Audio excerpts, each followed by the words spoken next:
Welcome to Beaver Politics.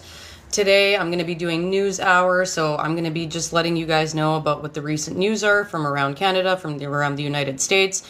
Unfortunately, these days we are talking a lot about the States, but it's really important because we are so tied together, and I feel like Canadians really need to know what's going on down there so that we can avoid making the same mistakes here.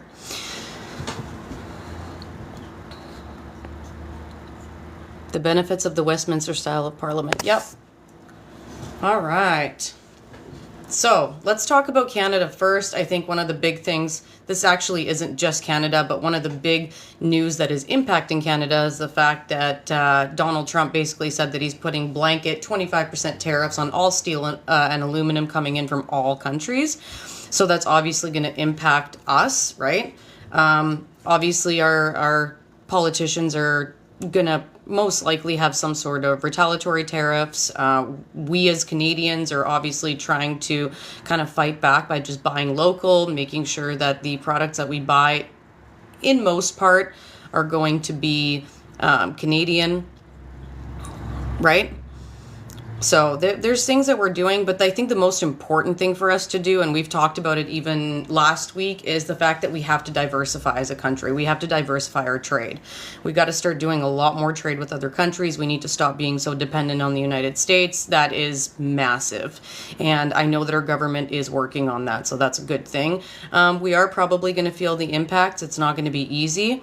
At least they're not like complete, tariffs on everything right now, but who knows what's going to happen in March when Trump's 30 days are over. However, we're definitely trying to appease him by doing things like, appointing a fentanyl czar for our border and increasing border spending. Even though I'm going to remind all Canadians that what goes into their country is their responsibility. But I do agree that it's probably a good idea for us to have a more secure border right now, especially with the threat of the United States, since Donald Trump cannot help himself from just constantly threatening to make us the 51st state. How do you guys feel about that in the chat? Like, honestly, how do you guys feel about that in the chat? Like, how are you guys dealing with the constant, almost everyday threats of him absorbing Canada?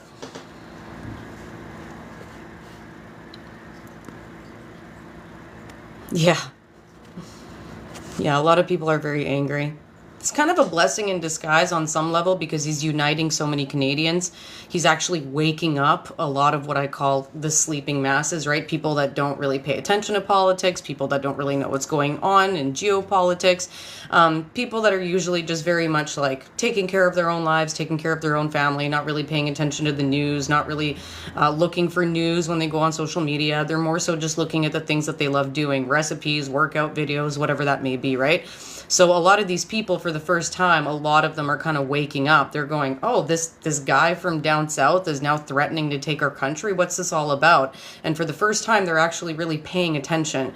So it's not good. It's definitely not a good thing, but it is a good thing in the sense that it is waking up a lot of people.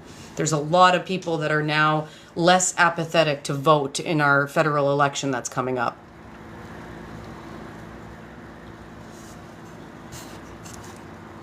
He is waking up some Canadian conservatives. Definitely, I've heard a lot of conservatives in lives and stuff like that over the last little while saying that, I've been conservative my whole life, but for the first time, I am actually not going to vote conservative anymore because I'm so afraid of us going down the same road as the United States. Of course, there's going to be those hardcore, peer supporters that won't change their mind no matter what. And they're very similar to the Trump supporters who, again, won't change their mind no matter what and just keep moving the goalpost, right? Trump promised a lot of different things that never came to light. And he's taking steps to make all those things much, much, much worse, right? So if you guys type in like hashtag mega regret, you will see a lot of videos of a lot of people who voted for him who regret it. But there's a lot of megas that are just doubling down and they're going, everything that's happening is okay. Everything that Elon's doing is okay. Trump's just weeding out corruption. God, I hear that every day. Or just weeding out corruption, all this corruption. And it's so hypocritical because they are the most corrupt people. Like, do you guys know that, Trump's been involved in money laundering his whole life? I mean, he's had some of the biggest Russian criminals buy apartments and space in Trump Towers for years. And this is something that's well known, it's well documented. Why would this guy all of a sudden be weeding out corruption? He's the most corrupt dude there is. It's absolutely wild. It's wild. Yeah, and if you're going to ask me for a source, I mean, just Google it. Like, just literally Google, like, Trump Tower Russian criminals. That's all you got to do. And you're going to get your information quite quickly there. It's not, that's the thing, right? There's so much that we know that's been out there for years, and yet these politicians and these corrupt oligarchs just bank on the fact that you're not going to research it and you're not going to know.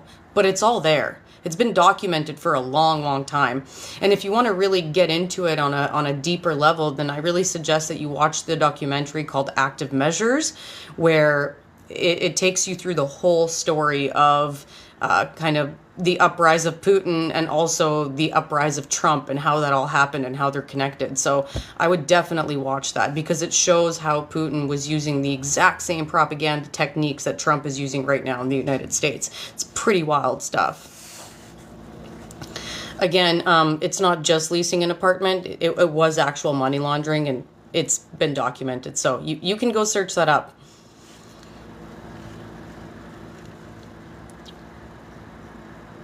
No universal health care or more if we become the 51st state, of course. But don't use Canada first. Like if you're actually a patriot and you care about this country, don't use Canada first, because that's what Pierre Poilievre is using right now as his new campaign slogan.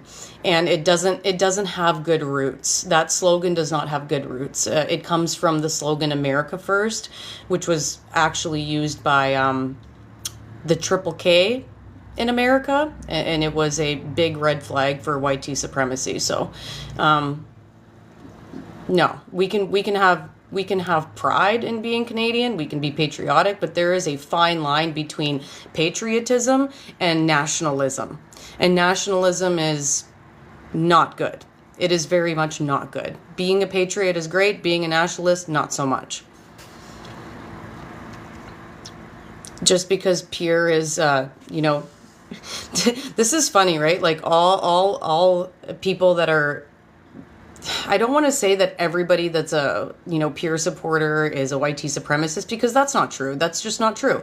However, they've been feeding into propaganda that they don't really understand that well. They don't understand the background of it. And they also don't understand that just because your wife or your friend or whatever, is a person of color, that automatically makes you less of a racist. Like that's not how it works. Just FYI. And maybe Pierre himself doesn't understand, to be honest. I mean, I don't think he does. The guy just kind of follows whatever Trump does and tries to take the exact same playbook and the exact same approach. So sometimes I wonder if he actually knows, because I don't think he's the smartest tool in the shed, So I know, Treaty, I know. I'm just trying to give people the benefit of the doubt, because unfortunately, when we look at a lot of these like Trump supporters or PP supporters, they don't know any better. Like some of them do. Some of them are proud of it. We know that. Like some of them know exactly what they're doing. They know exactly what they're supporting, and they're proud of it, right? But a lot of people, unfortunately, just are not educated enough. They don't really understand like world history that well. They don't understand the trade agreements that we have with other countries. There's a lot that they don't know. So it's very easy to manipulate them and bring them into a movement that they don't actually fully understand, right? Because people like to have connection, right? They have that herd mentality. So unfortunately, I don't think a lot of them really understand what they're a part of. Definitely a lot of them know, but a lot of them don't. So I try to have some little bit of empathy that I can possibly have for the people that just don't know any better. And when those people learn, actually, they change their minds. Like I spent 4 hours the other day with somebody I know, with an old friend of mine, just teaching him about, 1930s, 1940s Germany, teaching him about the World War. And he was shocked. There was so much stuff that he didn't understand. And once he understood it, he was like, oh my God, there's no way I'm voting conservative. Like, he was going to vote conservative just because he genuinely didn't know any better. And once he got educated, it switched like that. I mean, it was kind of brilliant to watch. Yeah, our economy is not a disaster. It's really not. Like, anybody who says that is just repeating talking points. Like, what are the metrics? What are your metrics outside of the fact that you personally are having a hard time because things are getting more expensive, which they are for everybody around the world? And that's a whole different problem. And of course, we could definitely have government help to say, like, put caps on prices and stuff like that. But there's no policy coming from the conservatives that shows any of these things being put in place. I mean, all you have is slogans and the promise of a better country without any real policy that's been put in place. The only thing we know he's going to do is cut taxes for the rich. And to be honest, I'm not so sure that he wouldn't just, accept some sort of a business deal from the Orange Cheeto man down south for him to kind of, have us not be a sovereign nation anymore. I was trying to find a nice way to put that. There's been no actual policy. I mean, the last written policy declaration was back in 2023. It's up on their website. And it's a declaration that even talks about the privatization of water. Like, is that what you guys want as conservatives? You want the privatization of water in Canada? Really? I mean, that's kind of crazy to me. And yeah, of course, exactly. He's accepted President Musk's endorsement. So, yeah, using slogans like Canada First, being endorsed by Elon Musk, that's just shady. It's just shady. So, they don't know what they want. Yeah, unfortunately, they don't. They just know that they want change. Like a lot of conservatives, a lot of people, and I get it, people want change. But it's not going to come from a conservative government. The only change that's going to come from a conservative government is a really negative change. So, it's unfortunate, but again, give me some actual policy. Give me some actual policy, If you give me some actual good policy that they've put forward, that would be great. But so far there isn't any, and I'm somebody that studies policy all the time, so I would know by now. Let's, since we're on the topic of conservatives, let's talk about Danielle Smith, because I saw somebody from Alberta in there, and I feel like it's probably a good idea to talk about Danielle Smith. Alberta girl, how do you feel about your premier? How do you feel about Danielle Smith, everything that's been going on down there?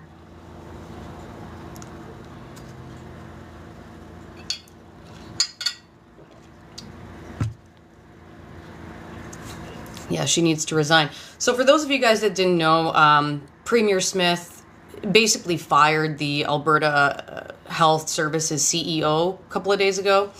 And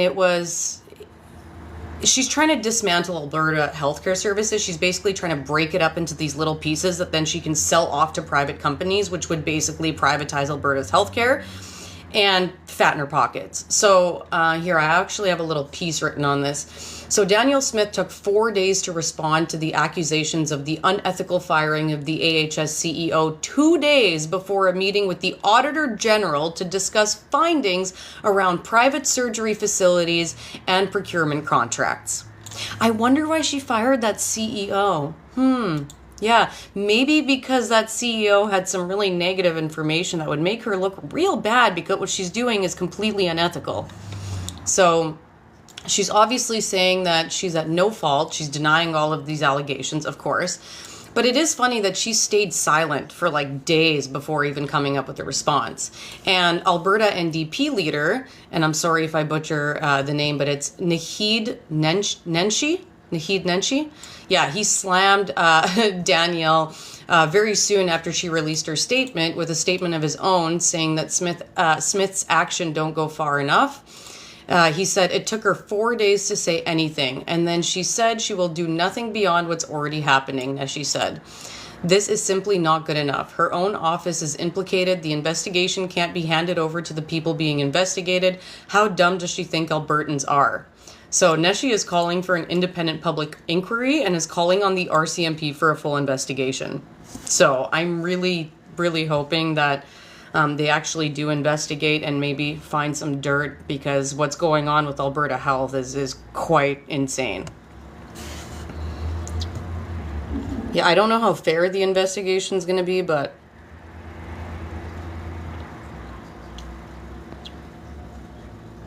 I just want to see.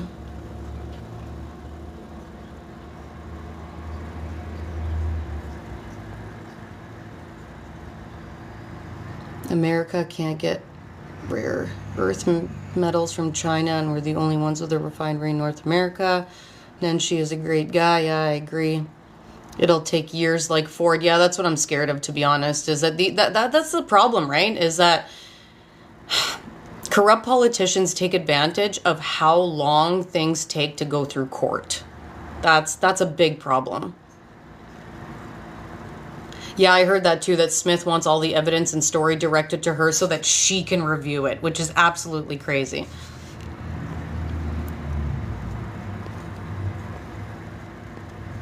Yeah, Smith is messing with her disability. I know, it's not good.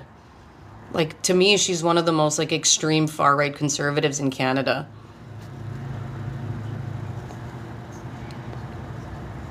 Danny is destroying the evidence, yep.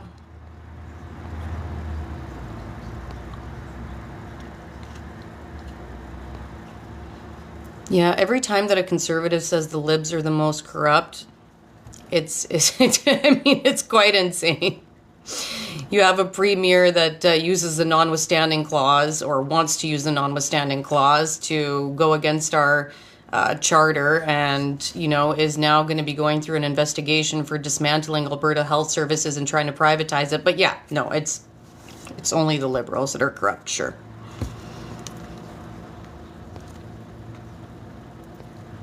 I think Alberta is going to start coal mining again. I have no idea. I would have to check that. I don't actually know. If one of you guys know for sure, let me know. But I'm not 100% sure on that. Smith wanted to set up a shuttle service with DeSantis to Florida. Yeah. Yeah, people are talking about Doug Ford as well in the comments here. Yeah, I mean, who's from Ontario? Let me know in the chat. How many of you guys are from Ontario? Let me know. Just type in Ontario if you're from Ontario.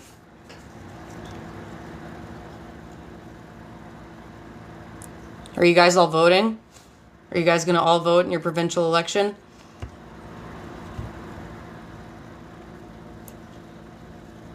Are you guys going to vote for Dougie, or are you going to vote something else? Because I am very scared of Doug Ford being a premier for Ontario during Trump's administration.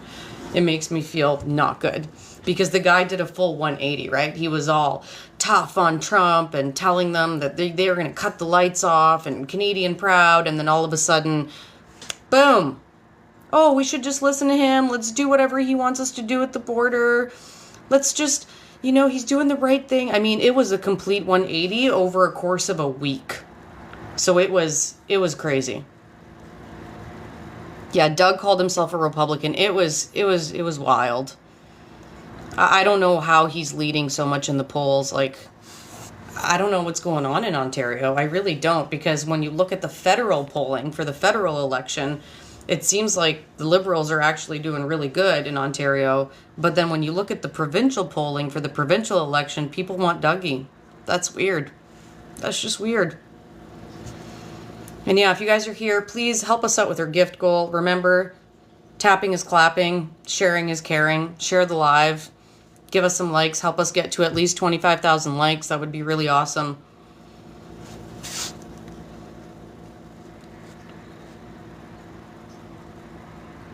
Yeah, it says, I don't understand it either. People forget. What's crazy, though, is that, like, we're in such a time of crisis right now with America, and it should be on the forefront of everybody's mind. Like, they didn't have Dougie 4 years ago. They had Dougie yesterday. They have Dougie today. So I don't know how they can forget.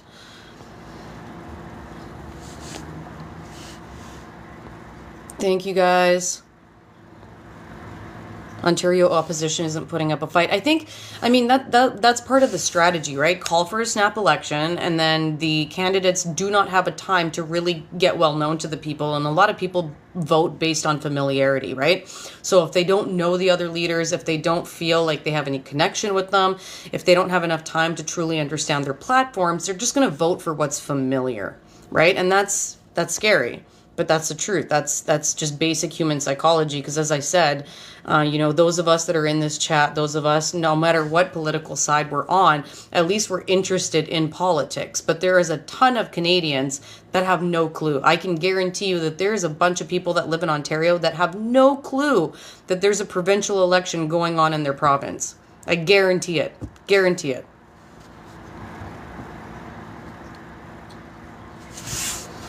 All right, so let's keep talking about conservatives since we're on that topic. You guys heard, did you guys see that Pierre Poilievre went up to Nunavut and made a huge statement about how he's going to strengthen up the military up there without actually talking to the Nunavut premier or the residents about it at all? I mean, it's crazy. And the premier actually wrote him a letter, and he responded in a really diplomatic way. But the message was quite clear. The message was like, yeah, I don't think so. You can't do anything here without consulting us. And it was rude for you to just come up here and say that you're going to strengthen up the military up here without even consulting us. Not to mention that when Melanie Joy, 4 or 5 months ago, she said that they were thinking about strengthening the military up in the Arctic. And he made fun of her and said, oh, what are you scared of, Santa Claus? But now he's going up there to campaign on that. Like, do you understand how ridiculous this is? I don't know how some people just don't see it. Hey, a military base could bring jobs. I'm not saying it's a bad thing. I'm just pointing out the hypocrisy of the fact that 4 or 5 months ago he was making fun of a liberal for saying the exact same thing, but now he went up there, said the same thing, and did not even consult with the premier or with the people of Nunavut. That's what I'm saying here. It's just, I mean, his style of campaigning is absolutely ridiculous. Like, I used to think Trump was bad, but honestly, when I hear PP talk, I feel even like it's even more cringeworthy. Because he'll try anything to get support. Like, he'll say anything and do anything that he thinks that people want to hear in order to gain support. And he doesn't even sound sure of himself. Like, do you guys, let me know in the chat, like, do you guys think that he sounds sure of himself when he speaks? Does he sound confident? Does he look confident?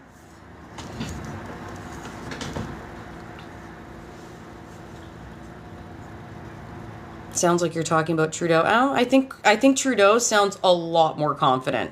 And honestly, in the last little while since he's resigned and he knows he only has a very limited time left, I think he's actually been quite strong, and he's been, I mean, his speeches have really spoken to a lot of Canadians, and they've incited a lot of Canadian pride. So I think he's actually done really, really well lately.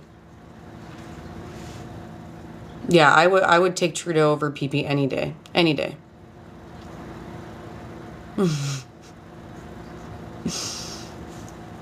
Yeah, and did you guys see Ebby's, the Premier of BC? Did you see his speech? I think it was posted probably all over in the last 24 hours or so. That was a powerful speech too. It was beautiful. I find he looks scared lately and nervous. He looks like he's gonna cry. Yeah.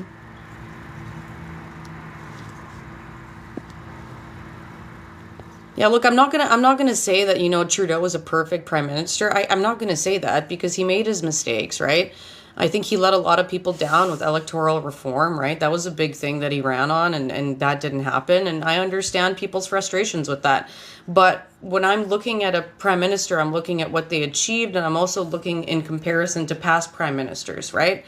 And to me, if I had to choose between Harper and Trudeau, I mean, it's a no-brainer. I would pick Trudeau any day.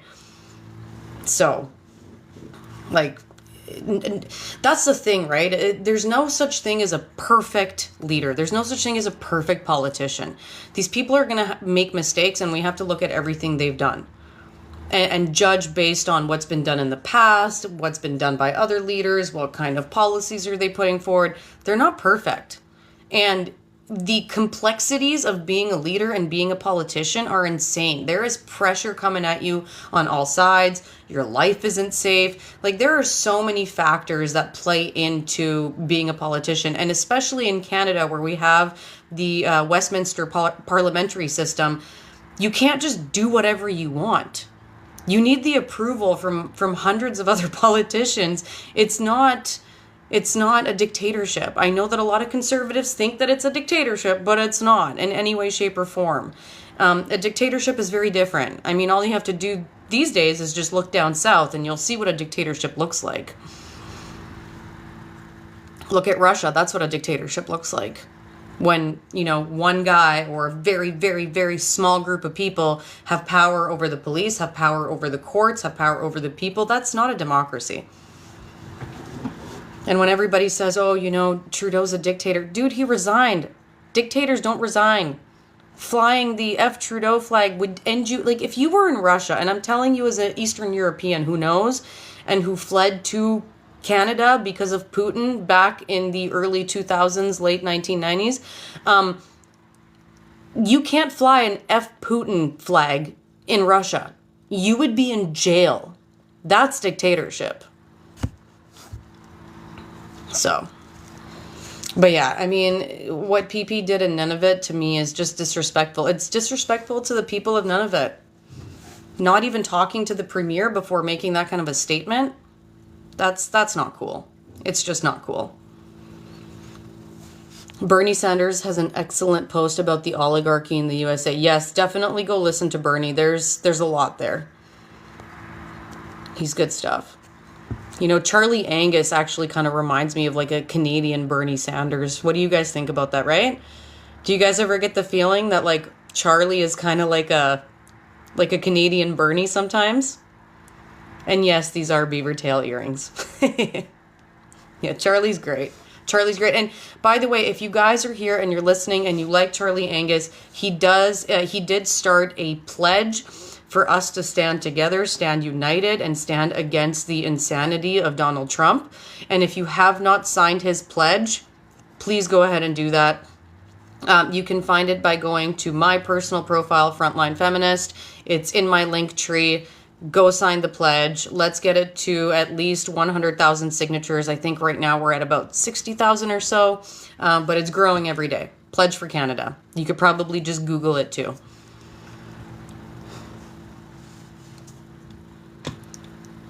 Awesome. So, we talked about the fentanyl czar. Who is he? So I hate that name. I do. I hate that name. But anyway, the Liberal government has appointed Kevin Brousseau. Hopefully, I'm saying that right. As Canada's federal point person on fentanyl, according to the announcement made today. So, Prime Minister Justin Trudeau stated that Brousseau will work closely with the U.S. counterparts to combat the illicit fentanyl trade. He's had over 20 years of experience with the RCMP, and he served as Deputy Commissioner and Senior Mountie in Manitoba. I mean, he literally just got the title so that we could make Trump happy.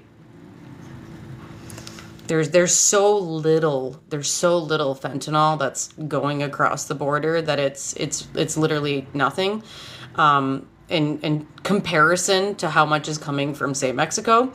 But I do understand it is a problem here for Canadians, and if we're going to take a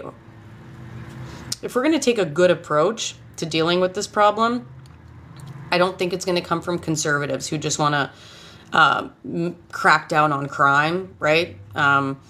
Because what happens, right? When we don't have actual rehabilitation programs, right, for addicts, for criminals, they just go back out on the street and they either go back to using or they go back out to selling. What we really should be spending money on is how to actually rehabilitate these people and treat them like humans. Treat them like humans that have issues. So that, to me, I think would do a lot better so that, when they actually come out of jail, they can be rehabilitated properly and have, if they're a criminal, then have proper surveillance. But without an actual rehabilitation program, what are we accomplishing outside of just putting people in jail?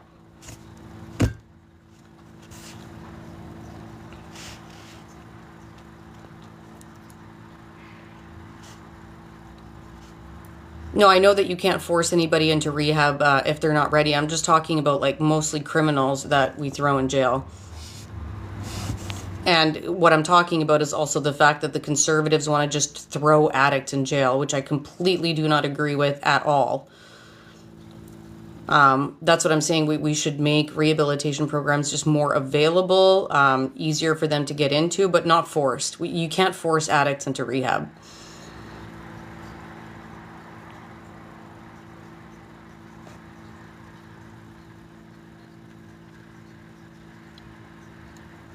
Yeah, Trump doesn't care, right? Trump doesn't care about people that are actually being hurt by this drug. He doesn't care about that. He's using it as a political tool to try and manipulate us, to try and gaslight us.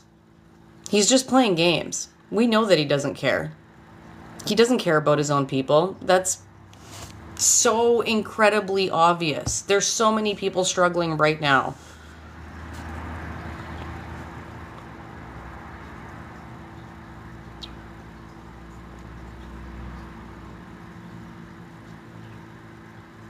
Yeah, and you're right. Desperation due to lack of housing, non-living wages, debt drives people to, crime and drugs. That's true. And we have to look at the fact that, like in Canada, our minimum wage is not as nearly as high as we'd like it to be. But look at how much higher it is in the United States. And look at their percentage of, oh, thank you guys. You helped us reach our live goal.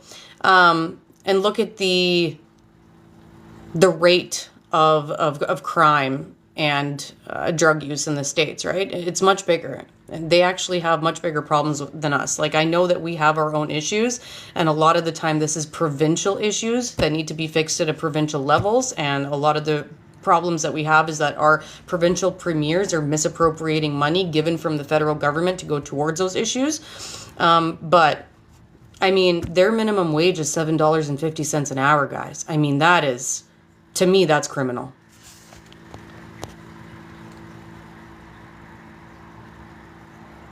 The wasted money Elon is finding, that's not true. He's made so many false claims. So many false claims. Are you one of these people that believe that the USAID was sending, $50 million worth of condoms to Gaza? Really? That's been proven untrue over and over and over again. Or or the one where people were saying that Doge found that the government was spending millions of dollars on studies about shrimp running on treadmills. Did you guys see that? It was actually a 20-year-old study that they did, and it had nothing to do with, like, for fun. It didn't even cost millions of dollars. The treadmills cost like $1,000, and they were actually seeing how shrimp were being affected by different bacteria and viruses because we have to eat them. And so there's a lot of studies that need to be done on food safety, and that was a food safety study. So again, there's just so much misleading information coming from Doge right now that I don't believe a single part of it. I mean, it's atrocious.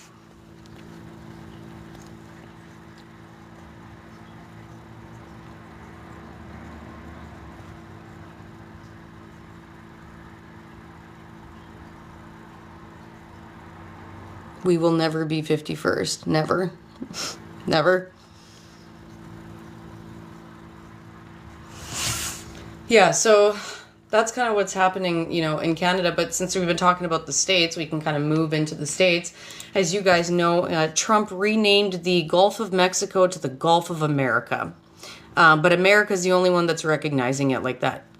And AP News actually was blocked out of the Oval Office for still calling it the Gulf of Mexico. So they're just doing outlandish things. Yeah. And again, Doge is ran by teenagers. Doge is ran by young, like 19 to 24-year-old young computer hackers, not accountants, not economists, nobody that has actual knowledge on how these government programs should be run, the reason that they're there, the background behind it. Not to mention, these kids now have access to people's social security numbers, banking information. It is, how are you looking at this and thinking that it's okay? Like, if there's Americans in this chat, let me know. But if you're a Canadian, how would you feel about a 19-year-old kid having all of your private secure information and being completely in charge of how our government spends money? How would you feel about a 19-year-old? Because that's what's happening right now in the United States. And they're not following any rules. Everything they're doing is illegal. It's unconstitutional, 110% unconstitutional. Elon was not an elected official, is not an elected official. And his little team of muskrats, none of them are elected officials. They're kids. How is that okay? And they're just not paying attention to the courts. Like, they don't care. Courts are ruling things as illegal and unethical, and they're just not caring about it. So, I mean, to me, this is why democracy is over in America, because you have an administration that does not care about court rulings and is threatening judges, whether they're Democratic, whether they're Republican, they're threatening judges. I mean, that's the reality of it. Sorry, I'm just resetting up my live goal here. He doesn't have access to your personal information. Yeah, because I'm Canadian. But he's got access to Americans' personal information. So, I know that for a fact. Like, all you have to do is go research it, and it's everywhere. They're trying to remove laws that restrict Trump, what Trump and Musk can do, removing oversight. 110%, they're trying to remove all of the checks and balances. But at the end of the day, because they're the top dogs, they don't even need to care about checks and balances, right? A judge says something is bad, boop, there the judge goes, goodbye. You're now resigned, you're now fired. I mean, they just don't care. That's why, all of the experts in America right now are sitting there going, we don't know what to do. Like, we don't know what to do because we can't fight this legally. Because even if we win legally, they just can keep doing whatever they're doing. And if all of you guys that support this think that that's a democracy, you're very, very wrong.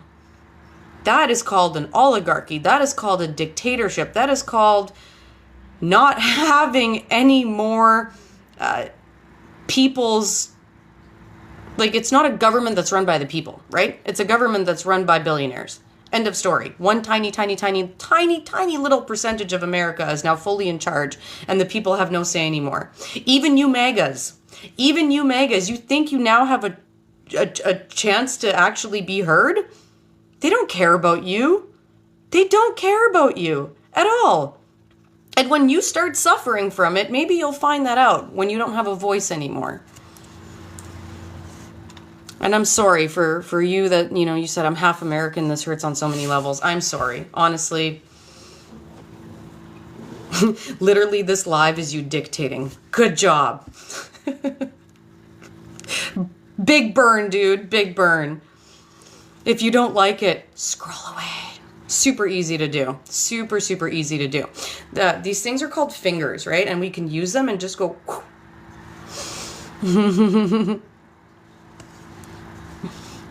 Yeah, exactly. So many MAGAs are crying right now, like the farmers and anyone working for the government that's been fired. Exactly. There are so many farmers right now that have realized they're in big, big doo-doo because some of the programs that have been cut through, USAID, some of them, like the farmers were producing food for other countries or for charity, basically, right? But now those programs have been cut.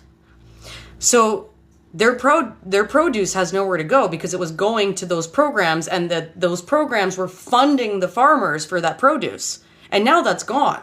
So they're losing millions of dollars. It's wild.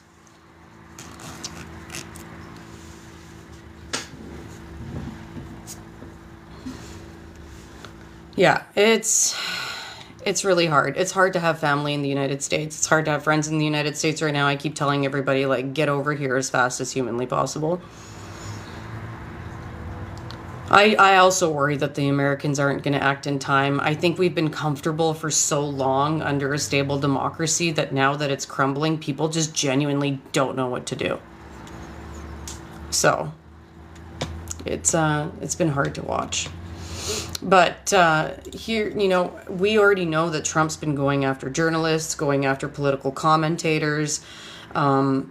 That's been happening a lot. And what's even more worrisome to me is that a couple of days ago, Steve Wynn, who's this big casino Mongol, huge mega donor, just appealed the United States Supreme Court to revisit New York Times versus Sullivan. That was a landmark decision back in 1964 that basically protected freedom of speech, right? It made it so that politicians or movie stars or, big names could not go after journalists for defamation unless there was like actual malice that could be investigated, it could be presented to the courts. So if this gets overturned, like, free press is done. Free press is over. Democracy's over in the United States if this gets overturned.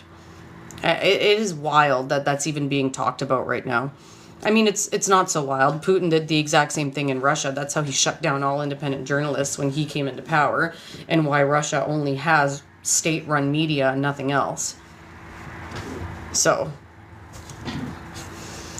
be prepared that over the next couple of months, things will kind of dwindle down in terms of the information we can get about what's going on in that country. Hopefully the American people stand strong and revolt before any of this actually takes place.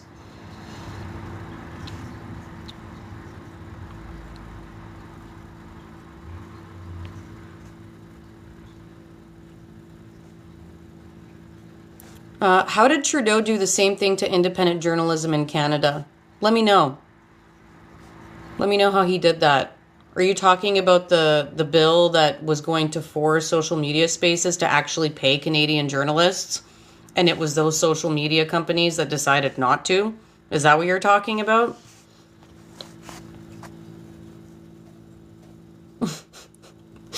Yeah, unfortunately, the megas are very highly uninformed. That's what makes them so easy to manipulate. I know they're going to get real mad at me for saying this, but I genuinely don't care, right? These are the people that we now have to deal with from now until forever. So, get used to it. Get used to knowing your facts, being able to back up your facts, understanding what's truly happening, not getting your news from memes on Facebook, not getting your news from alpha bros on YouTube, because that's really where the progressives and the real politicians kind of, shit the bed, excuse my expression here. But at the end of the day, this is where they messed up. They messed up because they did not get onto social media and start debunking this stuff years and years and years ago. The right-wing governments, the right-wing politicians took over these social media spaces to create one of the most successful propaganda machines that we've ever seen in human history.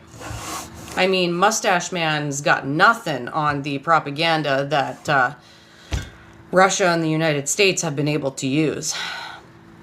And Russia really started the propaganda back as soon as we had access to things like, MySpace and forums like Reddit and stuff like that. I mean, if you look at, for example, the propaganda campaign in Georgia, the propaganda campaign in Ukraine, all through the early 2000s, it was the exact same propaganda campaign as, the Trump administration and the tech bros used here. So it wasn't any different. It was the same playbook. And the more AI came to be used by these tech oligarchs, right?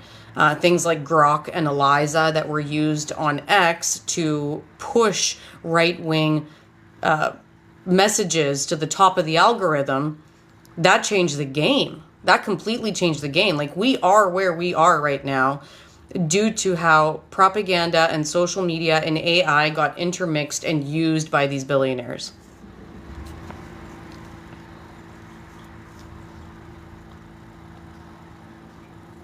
Yeah, I mean, anybody that says like we love Trump, I mean, that's fine. You'll find out on your own when you start suffering. I mean, that's unfortunately what happened back in 1930s Germany too. Lots of people thought the mustache man was great until they had to suffer at his hands. So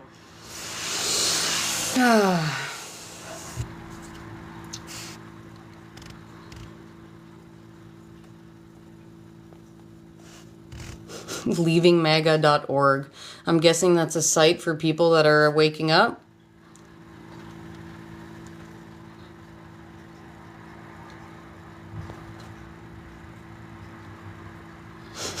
Yeah, how's your egg prices? How's your gas prices? I thought the war in Ukraine was supposed to be over in 24 hours after he got elected. How's that going? Because Putin just made fun of him in Russia not too long ago. It seems like it's going great.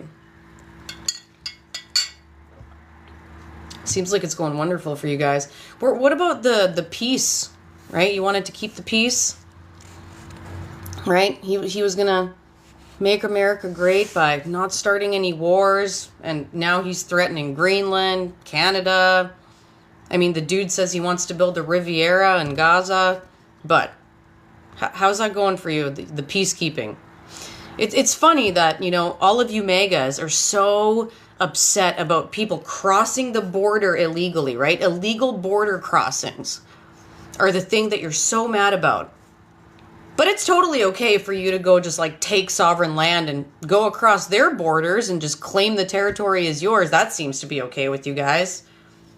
It's just weird. Just pointing out that it's weird.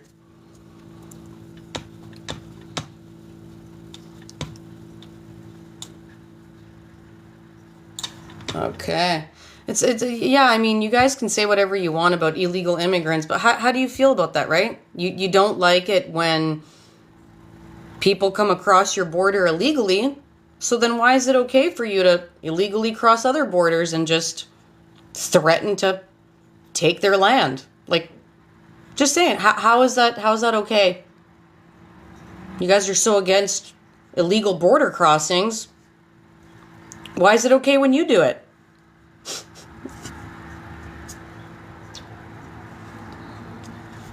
Just pointing it out. What else did I want to talk about today? All right, so this is something interesting that I saw in the news today. Did you guys know that a group of investors that's being led by Elon Musk actually made a $97.4 billion bid to take over OpenAI, like the creator of ChatGPT? If you don't know what OpenAI is.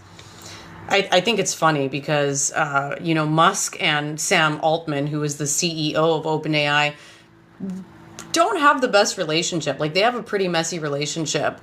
And, you know, because Musk was part of that company. He left that company back in 2018. And this is the claim that Musk made. He said that OpenAI has strayed from its original mission of developing AI for humanity's benefit. Because he's all about humanity's benefit. You gotta laugh sometimes, right? But this was the funny part. In response to the bid, Sam Altman stated on X, "No thank you, but we'll buy Twitter for the $9.74 billion you want." Just making a stab at the fact that he bought it for $44 billion and now it's worth $9 billion. Because he kind of ran it into the ground just so that he could turn it into his own megaphone. I mean, granted, it served its purpose, so I guess it was worth it to him. But he did tank it economically. Speaking from the Oval Office today. So, yes, today, I don't know if you guys saw it. Let me know in the chat if you did. There was a press conference in the Oval Office with Trump and Elon. Elon had his little kid with him, too. Trump, I think, spoke for a good 3 minutes, and then Elon spoke for like the next half an hour. Trump has never let somebody else speak for that long. I mean, that was wild. And you could see the look on his face. He was just like, oh, okay, I don't care. Get me out of here. I'm going to let this guy do whatever he wants. Because he doesn't care. He doesn't care. He just knows that Elon has a ton of money, and that money can be very useful to him. So he's never going to say, oh, you know, Elon's doing anything bad. People are saying that they're going to blow up on each other, that their egos can't come together, but Trump is smart like that. He knows Elon's use. He knows how powerful it is to have a guy with that much money behind you. So I think he's going to let him do whatever he wants. Even if he gets bothered by things like Time Magazine putting Elon behind his desk on the front page, even if he's bothered by that, I don't think he's actually going to do anything about it because, again, too much money. And that's all. That's what Trump wants. That's what it's all about. You know, that's what he's really good at, is networking with very rich people and not doing anything himself. But yeah, so speaking from the Oval Office today, Elon Musk just defended his unconstitutional role in the gutting of federal agencies under the auspices of his Department of Government Efficiency. He dismissed concerns about his own clear conflicts of interest, since 6 of his businesses are dealing with investigations, complaints, or regulatory actions from 11 of the federal agencies that he has taken a leading role in drastically cutting back or reshaping. He's told the reporters that he's trying to be as transparent as possible, which I find hilarious because he's not willing to make his own financial disclosures available, like, to the public, right? He's not willing to disclose anything about his finances, but he keeps saying that he wants transparency. Like, the hypocrisy here is mind-blowing every single day. Trump backed Musk's claim and said that there was no problem with his role.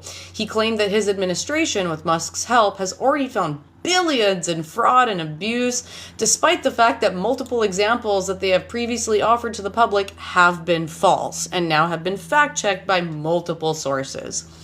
So it's been wild, and you know, they're coming after everything they said they would come after. Like, Project 2025 is being played out by the book, and I kind of wanted to end before I go to my open panel here. I just wanted to end by talking about the SAVE Act, and I'm just going to pull it up here on my computer because it is freaky.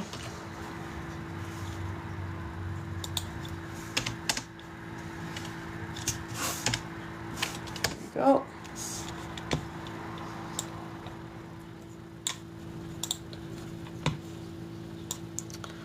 So, the stupidity in these comments is mind-blowing. Yeah, I know. That's the thing. It doesn't matter how many times we say, like, this is false, it's been fact-checked. They're going to be like, well, who fact-checked it? Like, they only believe their cult. They don't believe anything else. So it's absolutely pointless to even try to have a conversation with these people. Because if you tell them about Snopes, if you tell them about factcheck.org, if you tell them about BBC, whatever it is, it's fake news. And it's just the liberals that are trying to get you. So it doesn't matter. It really doesn't matter. Actually, when you say, I read through the same act and I don't see where it says women won't be able to vote, if the last, it's actually just talking about how the SAVE Act is all based around having birthright IDs to be able to vote. So here, I'm going to go through this whole thing so that I can describe it in more detail. Last month, congressional Republicans pledged to fast-track the SAVE Act, a bill that would require all Americans to provide a birth certificate, passport, or one of the few other citizenship documents every time they register or re-register to vote. If enacted, it would devastate voter registration while disenfranchising tens of millions of eligible American citizens. More than 21 million American citizens don't have these documents readily available, according to survey data.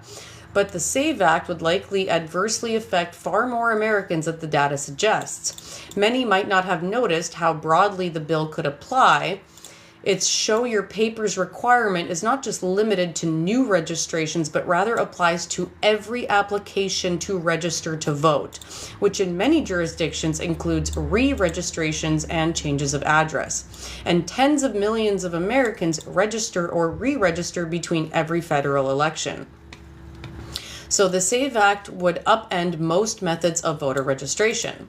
The bill would obliterate or upend long-standing and popular methods of voter registration for all voters, including registration by mail, voter registration drives, online voter registration, and automatic voter registration.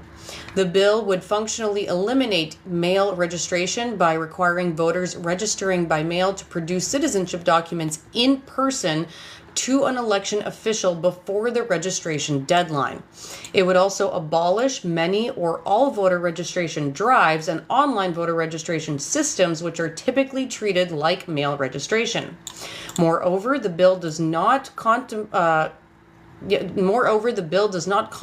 copies or electronic records of citizenship documents, and it would severely hamper automatic voter registration, as many of those transactions do not occur in person while someone has citizenship documents with them. Address changes could be significantly impacted too. Instead of your registration automatically uploading when, for instance, you change your driver's license address online, you may have to bring your passport or birth certificate to an election agency office to update your voter registration. Nothing in the SAVE Act addresses these concerns. The bill constantly cuts in favor of one-person registration at a select few places for your registration to count, and that would likely be the case every time you need to upload your registration. Beyond the impact of voter registration on methods, the SAVE Act would exclude millions of eligible American citizens who do not have ready access to the documentation it requires.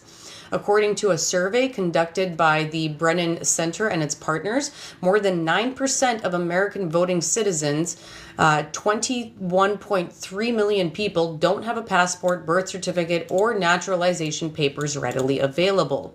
Voters of color, voters who change their names, most notably married women, and younger voters would be significantly affected. So when somebody said, like, I don't know how this is going to affect women, that's how. It's because of the name change. In addition, as our colleagues Owen Boxey and Eliza cataloged, similar requirements in Arizona and Kansas blocked tens of thousands of citizens from registering. Kansas' Show Your Papers policy was struck down as unconstitutional and recently prompted criticism even from Kansas Republican Secretary of State. So contrary to some what have suggested, the SAVE Act does not contain a meaningful fail-safe provision that would allow those without physical documentation to register, while the bill includes a provision requiring states to establish a fail-safe process for those without citizenship documents to demonstrate their citizenship through other evidence and swearing to an affidavit. That option is vague and severely undercut by other provision, making it a crime for election officials to register any applicant who does not present documentary proof of United States citizenship. Many election officials would be wary of risking criminal prosecution for running afoul on this provision. So in short, the SAVE Act would disenfranchise huge numbers of Americans, and Congress should reject it. So just so that I can give you guys that summary of what the SAVE Act is all about.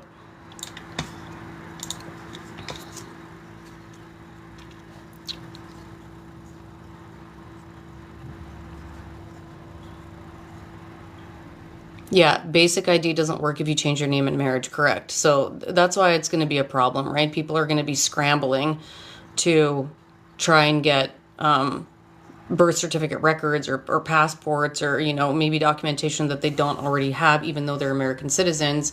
And with Trump talking about taking away birthright citizenship and stuff like that, it's an ugly, ugly mess. All right, well, that was me catching you guys up on what's been going on this week. I am going to open up the panel to friendlies. If I don't know you, I'm not going to let you up. Sorry, but this is not a debate space. If you want a debate space, come on Friday night, and that's when we do our live debates on Beaver politics. But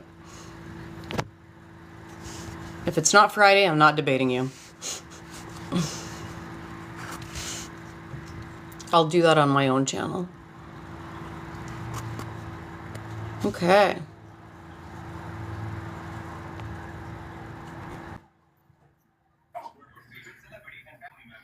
Hey, Hello. how's it going?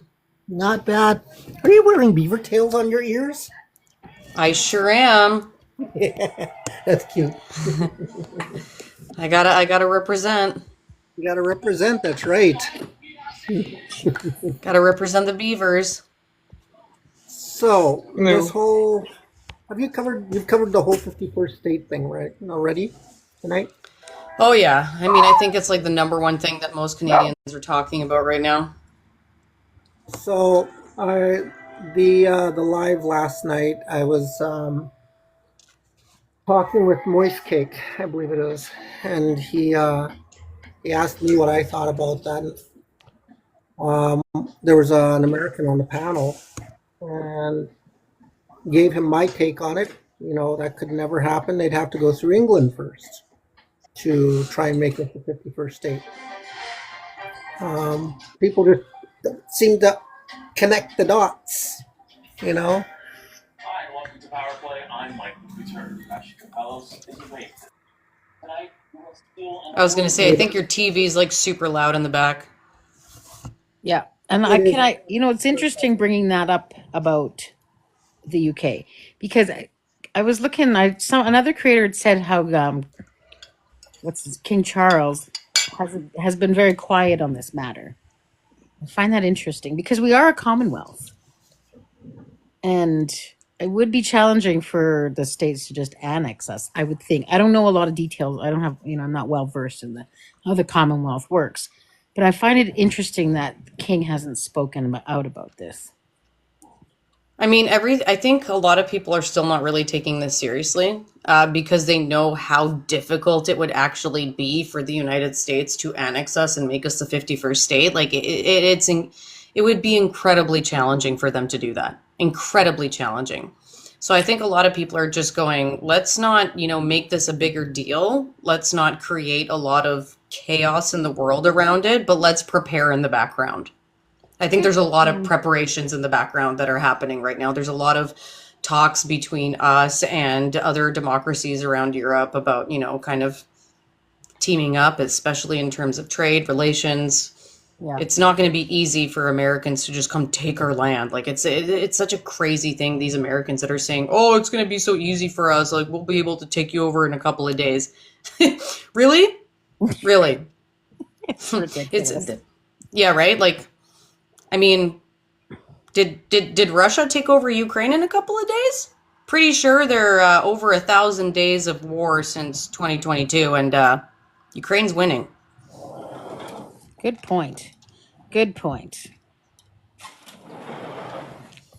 And another thing that I think a lot of people don't think about, and back to kind of the UK connection, is our treaties were signed with that crown. Yep, And those treaties are forever. That is till as long as the water flows, the sun shines, and the grass grows. So good luck getting rid of those. And there are 634 First Nations and Métis people across this land, and Inuit in the north. And when you were talking about PP going up to Nunavut, like they have self determination and self governance up there. And I read in the comments people saying, "Well, that would bring some jobs and stuff." Are those the jobs that those people want? And do they want exactly. more people on those lands impacting that Arctic and the tundra? Because that land can't hold a large population base. The permafrost is melting. There's fewer resources and access to water. It's harder to get power up there, all of it. So like we don't need a mass movement of people into the north because that would just impact the Inuit so much more than they already have been. The history of what's happened up there is horrific. And I think, it's pretty bold for people to think we should just be pushing our way up there to start setting up military bases without working with It's them to do it. crazy. Yeah. Yeah, we need to have It's absolutely crazy. we need their permission. If we're gonna do that, they need to say that it's okay. It's not okay for us to just be like forcing our way in there. Thank you. Yeah. That's what I mean. Like what Pierre did was so disrespectful to the people of Nunavut. So disrespectful to me. Like, oh, I'm just gonna come up here and use your land as a political marketing strategy. Yeah. I'm not surprised. It's very much on level for what he believes in. You know, I mean, he was part of Harper's administration. He was he and Harper were part of the reason why Idle No More happened. Exactly. I was literally rolling around on the floor, like literally laughing my head off today when I saw him wrapped in that Canadian flag, talking about how Canada was so united. From the mouth that said Canada was broken, I could not stop laughing. It was hilarious. He Like, looks as so if Not united uncomfortable. with you, buddy. has he run out of his? Is he that low on slogans that he had to resort to that, or did United Canada finally force him to admit we're not broken? Oh, I he'll be mean, back to the broken statements soon enough. Hmm. he still made a comment like the other day when he was giving some sort of speech. I don't remember where I saw it, but he was basically like, "Oh, but it's not that Canada was broken; it's that the Liberals broke Canada, don't you know?" Right? And he needs to take it back so that we can claim our sovereignty. We I are just already find it sovereign. funny. We are already Oh, sovereign. no, I know, but he was talking about like him being who's going to stand up to Trump in some weird way, even though like 5 minutes later in the same speech, he was like, but we should do what he wants. We need to strengthen up our border and get rid of the fentanyl crisis. Like, oh my God, it's so bad. I mean, I don't think he even knows what he's doing anymore. Like he Really, keeps I calling don't. Canada weak and saying that we suck, and then being like, "And you should vote me to be your prime minister." And I'm like, "Okay, well, first of all, you don't even like this country, buddy. Like, I don't know why I would vote for you when you hate my country." I don't know why I would vote for you when you've been endorsed by a Yahtzee? blatant not Yahtzee, sorry. But I He's mean, like, come on, come on. Everybody who understands what's going on, which is actually, the majority, it really is. Like, I know we have some really loud voices, some fringe minorities, but most normal people are going to look at the fact that a group of teenagers is now handling the treasury and cutting all of these programs and having access to people's like security data.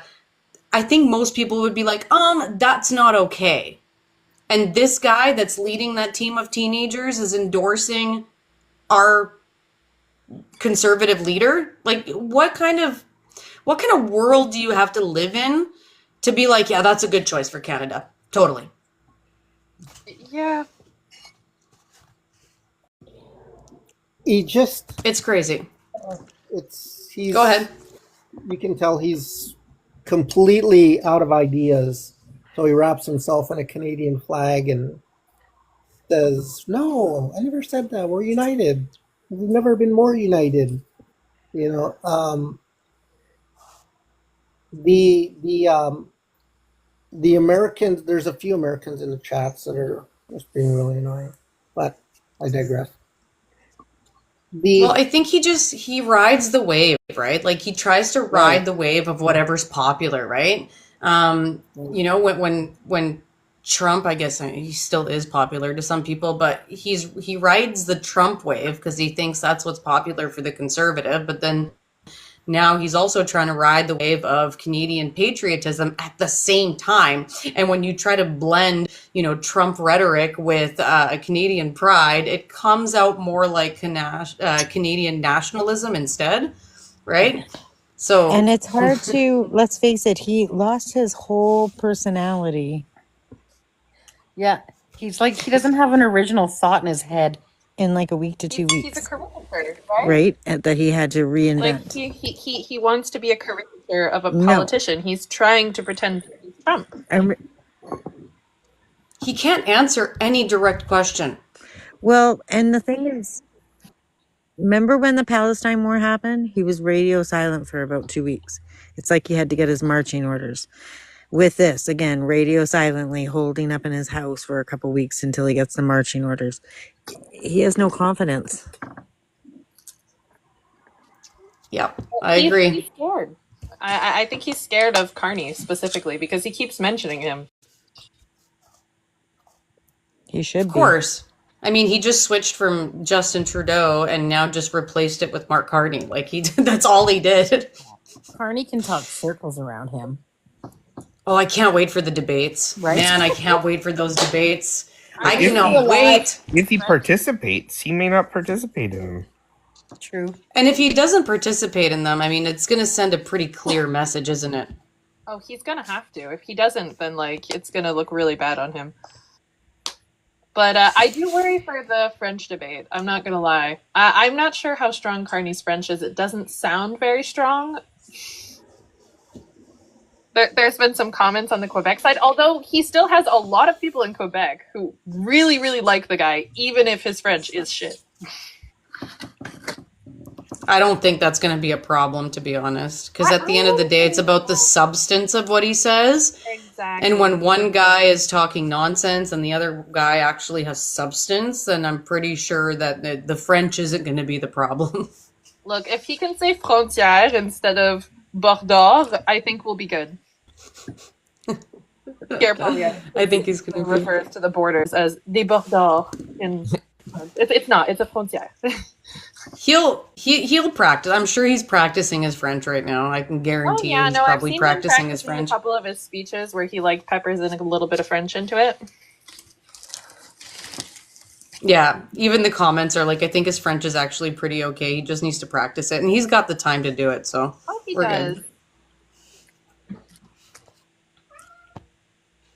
Wait, how do you guys feel about every crazy thing that's happening down south right now? I mean, at the end of the day, these are our brothers and sisters, and as much as as much anger as I have towards the administration and towards the supporters of the administration, like my heart is breaking for what's happening to everybody that didn't vote for that. Yeah. I feel very badly for them, but it is their circus to deal with. I just really, really hope that it doesn't become our circus. You know? I don't want it to be our circus. I've been seeing a lot of people on TikTok who are waking up to the reality that their president wants to go to war with Canada, and they are very afraid that Canada is going to bomb them, which is hilarious because that's not how that would happen. Like, I'm just like, guys, Yeah. you think that we're the danger? Like, I am so sorry that you think that. You guys are the danger. It's your government. What? It's not us. It's not you. It's we don't instigate. We don't instigate wars. Like as Canada, we don't instigate wars. Like that's just not what we do. We protect people. Begging us not to go after them, and I'm like, guys, we don't want to have anything to do with you guys. Trust me, it's My fun. dad, my late father used to say that Canada and the U.S. form a Symbian circle. What affects one will affect the other in due time. Yeah. That's the thing that I'm afraid of. True. Bam. You know what? That's why I keep bringing it up. Sorry, Treaty, go ahead. It's okay. I'm just thinking about, like, I'm really struggling to feel bad for them or be worried about them because I feel like their karma has come for them. They have done so many things to other countries, and they're good people in that are their citizens sit there and let that stuff happen. And they colonize and they take and they think they're so great. And I'm sorry, I can't any longer have much empathy. Their good people didn't get out and vote either. Right? And Like, I don't know. They were because of complicit and they're complacent, and yeah. this is karma. the Republican states, I understand, changed their zoning so that the areas would become Republican more than it favored the Republicans somehow. Yeah, they gerrymandered the maps like crazy. They did some kind of rezoning. Yeah. Yeah. That was To gerrymandering. favor the Republican voting. Yeah, they always do Not that. wrong. Yeah, I mean, it's literally been one thing after the other that's been going on. Sorry, I'm just getting some really bad background noise. I think it's. Yeah. Is it true? Is it true that has the background? Yeah. Oh, there we go. Sorry, guys. I was having a hard time focusing for a second. But yeah, I mean, it's been overwhelming, but at the end of the day, the government is being torn apart right now. And laws don't seem to matter anymore. Like they don't. It doesn't matter what a judge rules as illegal. Yeah. They're They're still just going to breaking keep it. doing whatever they're doing. Yeah. Well, when you have an unelected like foreigner in there with a bunch of 20-year-olds that have been given basically like a clear plate to like do whatever they want, and Godlike they've power. been told by attorney generals like if they do any investigations, they can do the investigations into themselves. It's just mind blowing. Like an unelected group is allowed to just do whatever they want, and then if any problems arise, they can just look at the problems themselves. And the attorney general just said that. So I was in a live the It's other day, crazy. and the American was talking about, you know, if the United States decides to use military force, what are you guys gonna do? So I asked him if he wanted a can of soup, and he didn't get it. ask him if he he, knows what like the Commonwealth and NATO is. he didn't get it. I couldn't. He didn't get it. I mean, I was in a live the other day where some guy literally asked us if we have universities in Canada. So, Well, and they think we have no Well, guns. Like they're they're did you they're on tell this him? thing of like we're unarmed, and it's like no, we use them for hunting. They're not our personalities, and we don't shoot each other with them. You should tell him. Yeah, it's at the back of the biggest igloo on the left-hand side of the campus. Like they still think we live like that. Some people down there, like they Oh think yeah, we walk they around really literally do. in trenches. I had a bunch of But people in Florida convinced I like had to ride a dog sled to the border. I'm not joking. When I was like 14 or 15, I had them going for the whole week that I was there, and then when I left, I called them all idiots. And they were from New Did you guys York. I was like, "You're so close to us," and like, do you think it from just New changes York? your That's life there? wild. Yeah, yeah. They were young though too. Fair, but still, you'd think that New York would be better educated, you know? No, I went to school in the States for 10 years. All you learn about is the States. And when I lived in Texas, all you learn about is Texas. I never learned a thing about any other country. That's wild. I had That no is idea who the Prime wild. Minister in Canada was Sad. for the 10 years I was down there. Did That's insane. when did you learn that Canada was involved in World War II and that we saved America's ass on D-Day? I didn't learn that until I was in like grade 10 or 11. Yeah, no, that's not surprising. And that was when I came back to Canada is when I learned Yeah. it. when did I wonder when the Americans still haven't heard of common sense? Oh, I they mean, think that they know about common sense. yeah, they claim that they know all this stuff about our country, but yet these little tidbits they don't know anything about. You know, They have no idea the amount of like resources that we supply to them. and Like, that's well, because their education system is so isolated. They yeah. concentrate on the United States, what's happened with the United States. If it has nothing to do with the United States, they don't want to hear about it. You Well, and they know, don't get that like what we sell to them is needs, and what we buy from them is wants. And our Yeah, it's a wants we can buy luxury. from them. We can buy from other countries. They can't buy their needs from other countries. Like I can get TV from the BBC. I'm cool with skipping out on like American television if I have to. Yeah. Yeah. And I'm Well, okay with eating Biscoff cookies instead of Oreos. British comedy is better, anyways. Or I'll just Where make did British they make TV Sable? is way more intelligent. Where do they make Sable cookies? like Doctor Who is just fantastic. Yeah, and I was gonna say something I forgot to actually say in like my news hour, but since we're all here, let's talk. Let's talk about it. You guys heard about the Faith Office that Yes, Trump put in I'm place disgusted. Oh yeah, and the lady that he put in charge has been divorced like 4 times. and That's speaks in tongues Yeah. and speaks I in missed. tongues and is like absolutely psychotic? And wasn't she convicted of like Pretty sure, yeah. fraud or something? I'm clueless. What happened?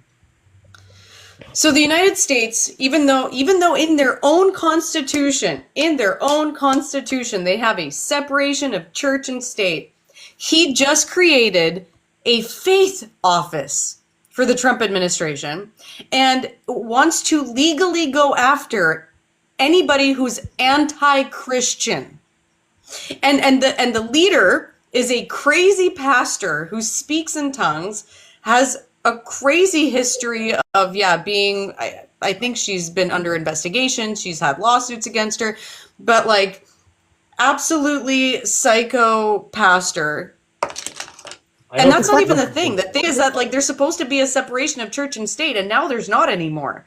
And they're trying to create laws to go after anybody who's anti-Christian. Yeah, that's crazy. What? It's insane. The fact that Elon is able to actually hold Congress outside of USAID, that they can't get access to the Treasury at all, that there's a bunch of guards. Like, I mean, guys, call the police, have them move them out of the way. Like, it's not hard. You just have to do your jobs. Why are you not trying to do your jobs? Yeah, and that's the Democrats too. They need to like stand up to this. So I'm on the United States government website right now. This was an executive order on February 7th. Establishment of the White House Faith Office.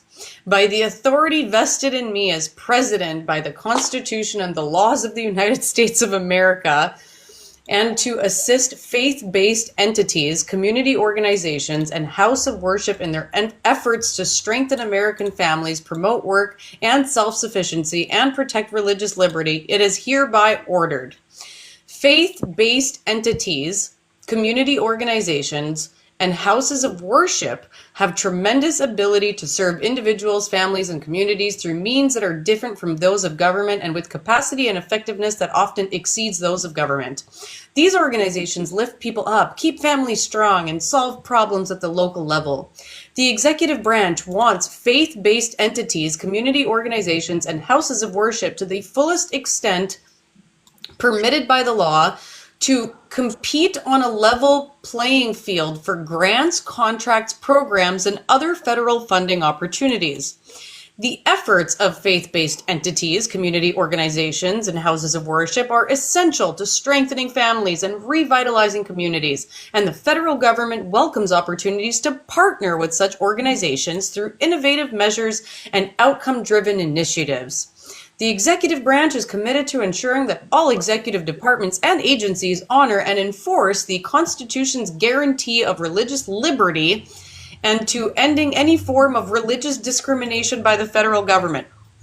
Like, but the hypocrisy in that in that same paragraph, he's like, I'm installing faith-based Christian, like, values, but at the same time, I want to talk about religious freedom? What? It doesn't make any sense whatsoever. So let's see. And the fact that Trump calls himself a Christian is just so mind-blowing. And he can't even pronounce the books of the Bible. Like, yeah, a lot of these so-called quote unquote Christians don't follow Jesus's teachings in any possible way. I've read the Bible, the New Testament many times. I've written papers on Christian theology, and it boggles my mind that these people, the MAGAs, think that they're Christian and then do things that are entirely un-Christ-like. I went to private evangelical schools in the States, so it was like the anger and the disrespect they have for people. Yep. And the bias, like Jesus loved everyone. Jesus was a kind. He was a rabbi. I had an online argument with someone because I mentioned that Jesus was Jewish, and they were freaking out on me. He was Jewish. He was a rabbi. How is that an argument though? Like, It's not. That's yeah. that's the part I don't like. They were getting seriously offended. But it's literally in the Bible. I know. It's not like he made his own religion. He didn't. People after he died made a religion. Yeah. Like Jesus is the Christian martyr, but he was not Christian himself because he was Jewish. Christianity came after that. Yeah. I mean, it's just simple facts, but Yeah, it was created by Paul. exactly. And honestly, it wasn't really what I think he would have liked, but that's a whole other argument. Yeah. Because he was very open to having women as a part of his circle in church. Yeah. There are a lot of people believe Mary Magdalene was one of the disciples. Yeah, I was and gonna probably say, his like, wife. he hung out But- with her, and she was a hooker, like, and Well, exactly. She fine was a with that. prostitute. And he didn't have a problem with that. no, He not didn't at judge all. her. That's the whole thing. He was all about loving your neighbor and being kind to your fellow man and like helping the immigrant and like helping the homeless and like giving food to the needy and doing what you need to do to make everybody else okay. Jesus was a socialist, okay? Very He big was. socialist. Jesus was totally a socialist. And like the story of the Good Samaritan, I don't know how many people are familiar with that story, but it's all about a Samaritan being more likely to get into heaven than someone of his same religion, Jewish at the time, because the Samaritan is the one that stopped and helped somebody on the street. Yeah. Yeah. It's about your actions, not your religion. And let's not forget, Jesus wasn't white. Yeah. No, Jesus was not Yeah. blonde-haired and blue-eyed. Exactly. He an was Middle Israeli. Eastern. Yeah, the Catholic Church has really done a good job of covering that up. It Well, is. exactly. It's crazy. Here, I pulled up some information about Paula White, who's the Oh, dear. faith. Oh, yeah. He's faith. scary. Yeah. Well, I mean, all you have to do is just listen to her talk, and you see right away that she's absolutely nuts. Like Yeah. nuts. I would, if you guys don't know, search up Paula White, watch some of her videos. Well, she speaks That's in all I tongues gotta say. all the time, which I mean is interesting thing to see when they're against other types of religions, and that looks much Those are- creepier than anything I've seen in a Hindu That's the temple. churches I went to, man. Everyone spoke in tongues. Mhm. It is nuts, man. Anyway, in 2009, White told her viewers that by the way, she's famous because she's like a TV pastor.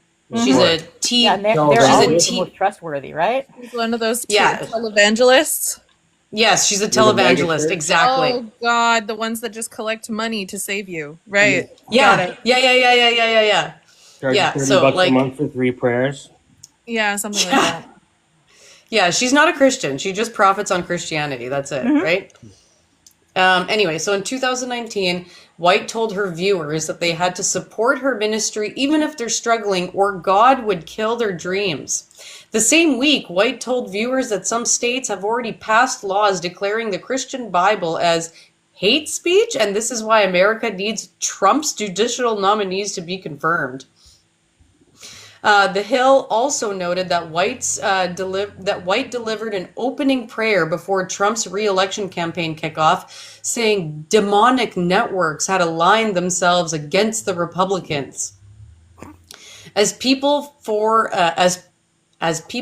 the American Way noted, it was familiar refrain. In the wake of Trump's 2020 defeat, the same televangelist held multiple emergency prayer services to battle the demonic confederacies that were supposedly trying to steal the election.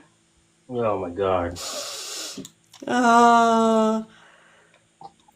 So on January 6th, she prayed that God would give rallygoers a holy boldness and that every adversary would be overturned right now in the name of Jesus.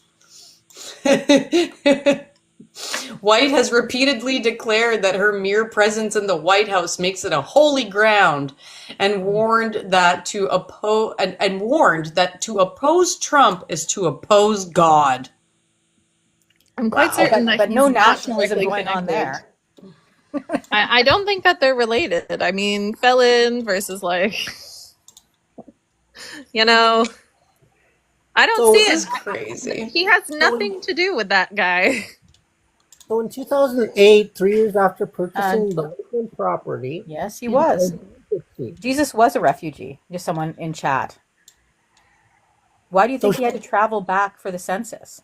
Or his family had to travel, but his parents had to travel back for the census. she declared bankruptcy in 2011, 2013, and I think in 2014. Oh my God, man. The crazy stuff that Trump says is just wild. When he installed this faith office or whatever, he said, "I don't know if you've been watching, but we got rid of woke over the last 2 weeks." He said, "Woke is gonzo," because yeah, you can make people stop being aware of social injustice. Mm-hmm. This is wild, guys. I mean, It's looking very it's something bad. else. This is I've recently been reading this book called On Tyranny by Timothy Snyder, and I've heard good things. I recently read Such a good book. the chapter on believing the truth, and I think believing the truth is actually the whole problem that America has, is that they have reached the magical thinking stage of not believing the truth. They are so far brainwashed into this that they can't believe the truth anymore. And it seems to be that it's happening also in Canada with some of the conservative people who just they're so emotionally responsive at this point that they can't believe the truth. It's a problem. It's the maple maggots that like They've been conditioned to whatever they feel is to be the truth because they've been told that everything they fear is the truth. They don't need to justify it. Facts are lies. Yeah, so it feelings was are only talking valid. about how Kemperer during the time of the Nazis was the Yazis, was experiencing his friends slowly falling into this magical thinking stage of being like, oh yeah, when you can't think too hard about stuff because of the fact that you need to believe what the fear is saying, because it'll make you feel better if you just like listen to what the fear says, because he's only telling the truth. Like don't think so hard about everything. Like this is things his friends were telling him, and it was like, because if they were critically thinking, they would be able to see the truth, and if they can see the truth, then they wouldn't believe whatever the guy was saying. And at the end of the war, people still believed in the fear. Like it's And people still believe in that to this day, right? Like that ideology stuck around. And the thing is, like, this is sorry, I'm gonna say one thing and then I'll let you speak. Just, the thing that really bothers me about what's going on in Canada with, like, as we call them, the maple magas, is that it's been an influence that came from the United States, right? Like this is not part of our culture. This is not part of who we are. It's been social media, United States influence for the most part, right? Like the Freedom Convoy, 45% of the donations came from the United States. If these guys watch what's going on online, it's mostly United States, figureheads that are talking, that are giving them the information. They're listening to all these like Alpha Bro podcasts and stuff, and all of these, fake news channels that are all United States based. Yeah. Like the foreign interference reports should have been on the United States. all right. Getting back to this white lady, did you read the part about her sermon in 2020, January 2020? I mean, which one? Tell us about it. It says here in January 2020, White was criticized for a sermon in which she prayed for the miscarriage of all satanic pregnancies. Oh yeah, I heard about that. I think I read it. Super pro-life. I think I read about it. Yeah. Did you guys hear that Google removed like Black History and Pride Month and Holocaust Remembrance Day from their Google Calendar today? Yeah, I got rid of a whole bunch of I am so sick of the people bowing down. Are you serious? That happened today? Yeah. And how do you not use Google? Like, I was wondering why I didn't see anything. And they blamed it on, like, there was too many dates in there, so they were just trying to clean Black it up. History Month is. But it's obviously they're sucking up to Trump over the whole DEI thing. Yep. And it's official that the Gulf of Mexico is now also considered the Gulf of America when you look it up on Google Maps. Yeah, Yeah, that Apple one I Maps knew. too now, actually. Oh, I hate Is there that an even. option to Google Maps? Does anyone have a good option? A different Uh, option, maybe Apple, Waze. Pardon Waze. me? Waze? Waze. Yeah. No, Okay, no, 'cause no, I want no, to no. use this little. No. Waze is now Okay. owned. Yeah, Waze is now owned by Google. They bought about Oh. 5-10 years ago. It's also originally an Israeli company, and so that gets complicated. All right. Well, then I don't know what to tell you. MapQuest. Set the world on fire, grab a globe, or grab an atlas. Bring back paper. Still a thing? I cannot believe that. What? So you're drop going to down. take away like major historical, monumental days out of the calendar? Oh yeah. The days are still there, just people are not going to see them because a lot of people use Google for their references on everything. No, I know, but like, that's Move on to crazy. something else. Yeah. It's like, I mean, if you're using Google Calendar, you're not going to see that stuff anymore. Google knuckling under. So he, in a sense, did what he said he was going to do. He killed woke in the sense of you can't find it. Well, we're all People are still going on aware with and whatnot, but you're not going to be aware of anything that's visible. Plus, Get rid of I'm so glad you hires pointed so out they the faith-based thing. There's been so much being peppered at us in the last week. I totally missed that one because I was focused on the one I did catch was Oklahoma doing and other state levels doing all sorts of stuff while all this stuff is being peppered in. Okay, so what is going on now? I kind of heard bits and pieces of it as I came in. We've talked about a lot of stuff, so I don't even know where to start. The last 3 weeks. 5 minutes that you guys have been Joe- talking about. Oh, Joe, let her know about what happened with Google. Yeah, so Or- for or Google, angry. so for Google, they removed a whole bunch of days of celebration, including was it Black Lives Matter, probably Juneteenth, and a couple others. Oh Just my wipe them fucking off. god. Yeah, there's also Google Maps that was officially that renamed the Gulf of Mexico to the Gulf of America. As well as they fired up the Faith Office was last week. I wasn't even aware about that. If it wasn't for Frontline here, thank you. Yes. Wouldn't even notice, which is now on top of so many other things where they're now getting groups to keep watch on the citizenship. Like this is part of the original playbook. Exactly Yeah, that. I know. Faith-based. We're going to arrest you if you're criticizing Christianity. Okay. That's problematic, but that also keeps the population in check. Right. You've also got groups now going around to, like one of the states right now, who is right now authorizing people to bounty hunt for illegal immigrants. Mississippi. It's in Mississippi.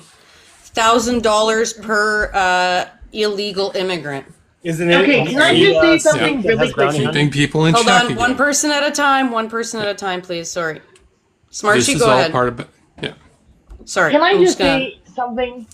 If Polyev thinks he's gonna take this land of ours, which I've been saying in the comments of live and other places,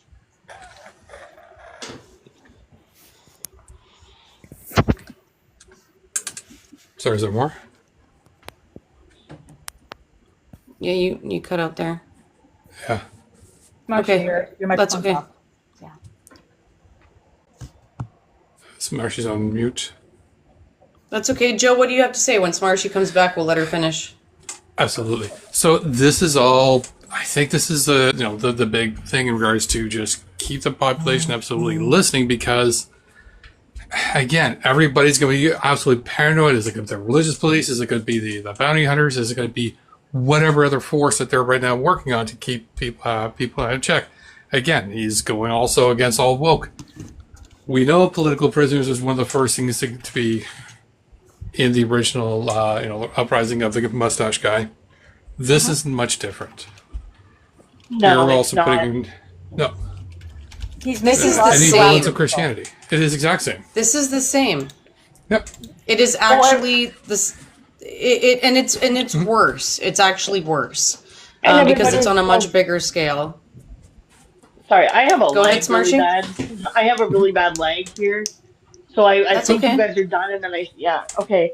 So I have been seeing like, should we give Canada, you have no right to give Canada's land to anybody because it's technically not Canada's land. You would have to get 7% of the population to agree to get rid of the treaties to give the land to um fuck stick down south, and they're not going to do it. We've been wanting our treaties to be upheld. They're not going to give their land up that easily, so it's never going to happen. That's all I really wanted to say because I'm angry about this. Totally. I get it. And, we're in a little bit of a better place than, say, Austria was in 1938, right? Even if, like, worst case scenario, conservatives win, right? Worst case scenario. They're not going to get a majority. They won't. The polls are already showing that things are shifting, things are moving. A lot of Canadians are waking up. So worst case scenario, they get a minority government. In which case, there's no way that the entire House of Commons is all of a sudden going to agree to just give our land away, even if, Pierre and the conservatives are willing to Right. take a paycheck from the Trump administration.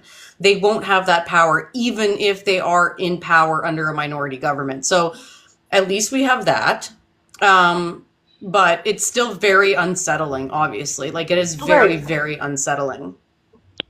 Because this is what happened in 1938, right? I mean, for Oh those of you yeah. that maybe don't know, when Germany decided to basically just absorb Austria because Austria Right. used to be, right? It was because they had a conservative government. They had a conservative government and they spread propaganda in Austria to get the people to support the mustache man coming in and absorbing the country to make them great again. Right. Exactly. And Dave, no, But it was woke the is not. conservative government that basically like shook the hand and basically just said, okay. At Which first, one they were of the supposed to come in and not take it over, but kind of take it over. And then they ended up just taking it over. But if it wasn't for that conservative leadership to be like, oh, yeah, we'll let you put basically military in our country but we're going to claim our sovereignty, except that didn't last very long. right. But here's the thing with that. They can say you're gonna say woke is a mental disorder. No, woke is not a mental disorder. It's actually AAVE, African American vocabulary Mm-hmm. vernacular. Vernacular. So if you're gonna take something from someone's culture, actually understand it, use the term correctly, and the It, reason you have a problem with wokeness is because you have a problem being progressive. That's the only problem you have. Progressiveness scares people. It's okay. We can take this step by step. We can help you. Progressive means you want humanity for everyone. Wokeism is not even a thing. It's a scare tactic or propaganda that the far right use to get it's a word that's been everybody to hijacked. be against it. Yeah. So Yep. once you know what a word is and look into a word, I'm pretty sure if you ask Jeeves or Bing or Firefox search, you can use that and find out what the word means, and maybe then you'll understand. It's Very called easy. about Look up the I education. NAACP. yeah. I It's think on I Google think you it missed the for beginning. Yeah, you missed the earlier part where I said at this point it doesn't matter about reality. We are no, dealing with a it group doesn't. now that has no interest. You can tell them as much as you want what the word, with Yeah. the history of what the word Are means you? and everything else. This doesn't matter anymore. No, It it's never did for very these guys. boring. It was all about their feelings, and Mm-hmm. they've been told and echoed within echo chambers of whether it be Oh social yeah, media, whether it be right wing media, their feelings are valid, and everything that right. they're being told, the truth Is is the lie valid. to them. That's it. No, the truth And, is the lie, and their feelings are the only thing that's right. And no, no, they're no, no. And I'm Dave, agreeing can the with I you leader. on speak for a that. sec, guys? One at a I want to time, address please. Dave. One at a time. Yep, go ahead. I just want to address Dave because he's being extremely ableist in the comments, um, and calling people not normal based on his perspective of what the norm is. Dave, in many circles, caring about other people is pretty damn normal. And I don't appreciate the ableism. And if you keep it up, I'm gonna start deleting your comments. You're the fringe Yeah. person. Um, Yeah. Dave doesn't understand that if boundaries. we're gonna go that route, like Dave doesn't understand that kind of mentality, like the mega mentality, is actually the fringe. It truly is. I mean, 70 million people in the States voted for this guy, and not all of them were actually megas, right? Some of them were just voters that were kind of like, they just We're didn't really know what uninformed. was going on. And out of those 70 million, 20 million 77. already 77, sorry. I was just rounding. But yeah, I guess I round down rather than round up. So let's call it 77 million, right?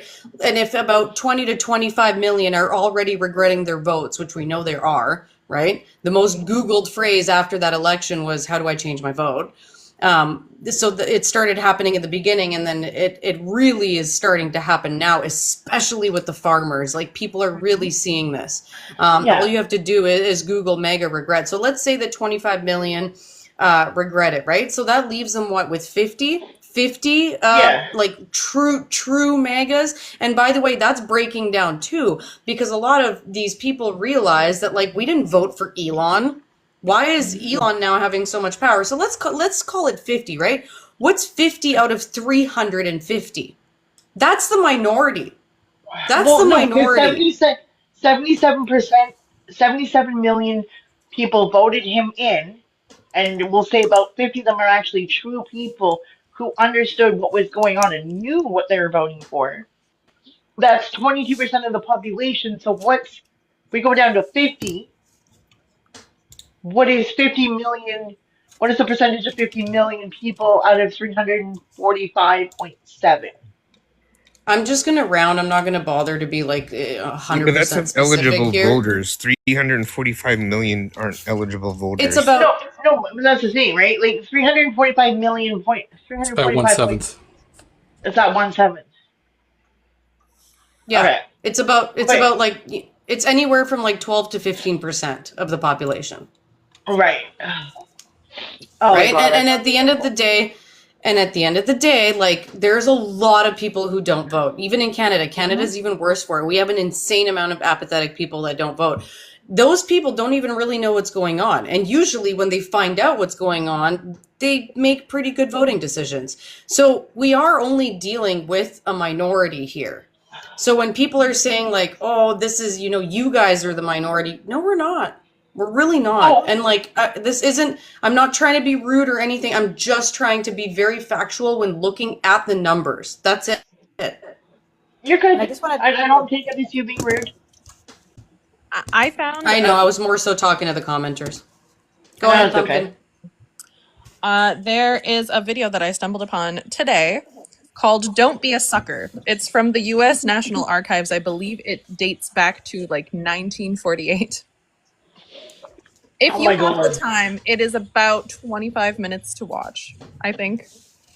And it is how to not be a sucker and get sucked into people like Trump. I swear to God, the US made a video. It was a propaganda video, as they do, but it was their video to sensitize their population against populism. They have it in Wow. their archives. It is out on YouTube. I love it. It's beautiful.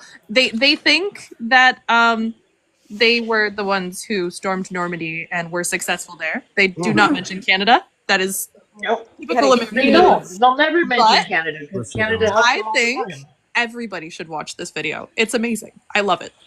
Oh, It's amazing they're the while last we're ones to show up to the wars, but then they claim the victories. right, here's the thing. I want But everybody, if they definitely, can, it is something that is sensitizing. Can we get It one is- person at a time, please? Sorry. Otherwise it gets way too crazy. And when people rewatch this on YouTube, it's very, very hard to figure out what's going on. Smarshy and then Pumpkin. okay, so if I implore everybody to watch this little clip, it's from 1940s, just like around when 1930s Germany happened. It's called Duck-Tater.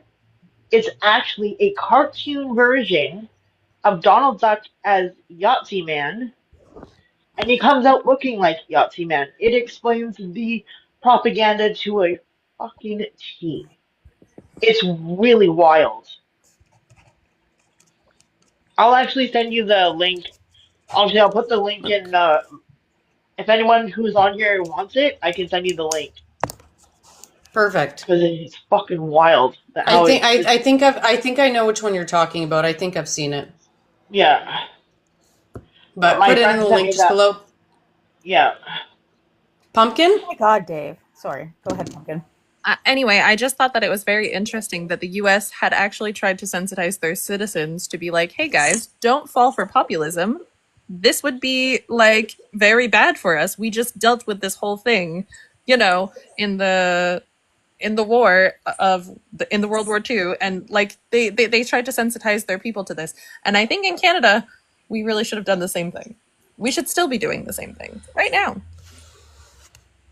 Yep, I agree. And I think it's kind of up to us to do it because unfortunately, our politicians really did not realize how big social media was going to be. Like the conservatives, the Republicans, the right wing governments, they figured it out and they used it. But unfortunately, the progressive governments slept on it and they went, oh, people are smarter than this. They're never going to believe this. This doesn't even make sense. And they were wrong. And now it's kind of like up to us as the citizens to take over that area and be the ones who are going to teach others how to discern what's real and what's not, unfortunately. So The first mistake is always having faith in people. You gotta have faith in person, but never in people. They're terrible. yeah. Quickly though, because we have about 10 minutes left, I really wanted to kind of end it on a really cool note. Who watched the Kendrick Lamar Super Bowl halftime show? That was Awesome. epic. It was legendary, and people That will be was learning about it in the history books. Yeah, The well, symbolism, rewatching. the story Yeah. that was told was I'm not it was even. amazing. I've never really known who Kendrick Lamar is. I do like rap, but I don't follow it. But that was like I got it. As a yeah. YT woman, a 52-year-old YT woman, I got it. So I don't Oh know, yeah. There and was I know so why much Trump got up and left because I guess somebody explained it to him because I doubt he got it I himself. I But don't think Trump understood any of it. Like I nope. genuinely think that it was way too intricate for him to understand any of the symbolism. Mm-hmm. I don't. I think he genuinely just got like he was just probably at the point Okay. where like, oh wow, a bunch of people booed me and then I left. Go ahead. Yeah. The leg is kicking in again. Go ahead. But Um the Republicans, like all the leaders, like Matt Gaetz and all the idiots, I mean, they went crazy, calling Mm-hmm. it demonic, all this other stuff. yeah. It It was was like, epic. do you guys know what demonic means? Like, nothing about that Nope. was demonic. Half of it was an They insult to look in the Drake. mirror, Republicans. Look in the mirror. That's demonic. Look in the Matt Gaetz mirror. calling anything demonic when he's a pedo, It's a Yep. keep his hypocrisy. mouth shut. Oh, someone wants to know where you got your earrings. Oh, I think I got these at like a one of those little kiosks at the beach. Like it was Oh. like one of the I don't know what you call it when people sell stuff on the beach. Vendors. Um. Yeah, I it's Taylor's just love. if you guys knew what beach it was, it would make a lot more sense. Let's just say it's the hippie beach, where a lot of hippies hang out here, where a lot of hippies hang out. But yeah, so um, I just wanted to bring up that performance because it was absolutely beautiful. I love the fact that that guy had the I'm just gonna say it. He had the balls to do Mhm. a to grab a Palestinian flag, one of the performers, and go on Mhm. stage with it. And then he ran around while like guards and stuff were trying to pull him out of there. Yeah, But so someone Yeah. moved. That was he was coming from the seen in the crowd. whole world. Yep. Yeah, Wow, that's he's banned awesome. from the NFL for life, but like so worth it. Worth it. Absolutely, Oh yeah, absolutely worth absolutely it. worth it. Only if I what just is wanted to give Dave? a positive note Hmm. to the end of this. I was watching. Oh, I can't remember her name. One of the mutuals of ours was in the comments. Told me about Squamish Nation just got their land back. Oh. Look it up on CNBC. Yeah, Deborah, I believe is her name.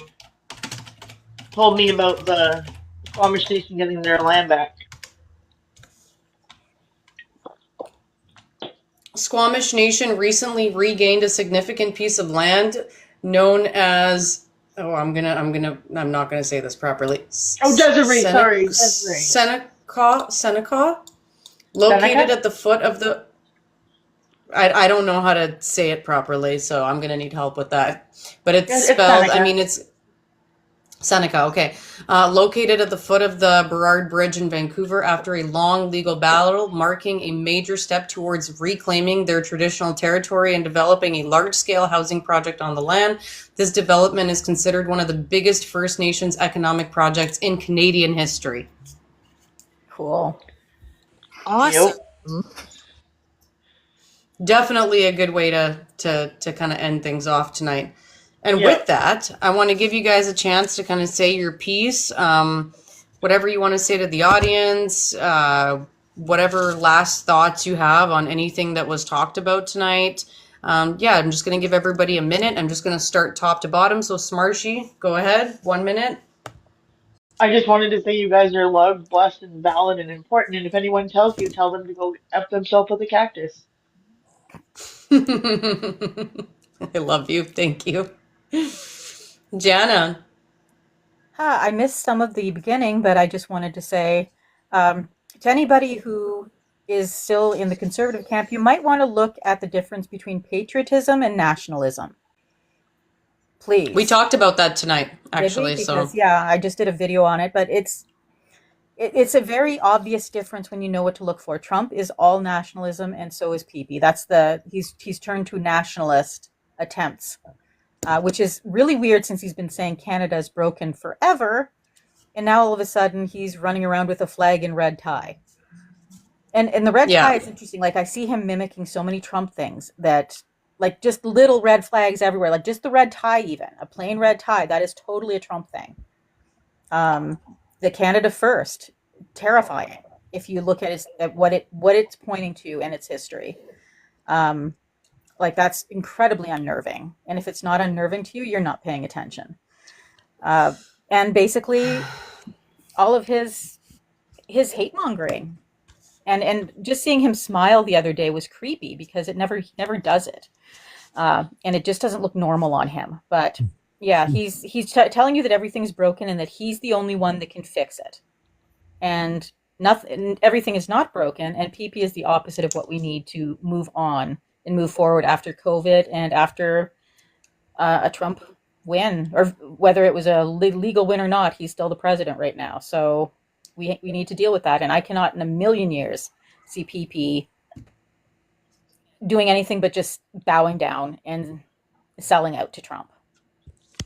Yeah, So, it's Congress definitely a 2025. scary time, and I seriously hope that Canadians wake up before it's too late. But I have a deep down feeling like we will, because things are going to get so terrible in the States over the next little while that I think a lot of people are going to look down there and be like, nuh-uh. And this guy sounds way too much like that down there. So I'm hoping that there's going to be enough of us that are going to stand in our truth and do the right thing. Me Sean. too.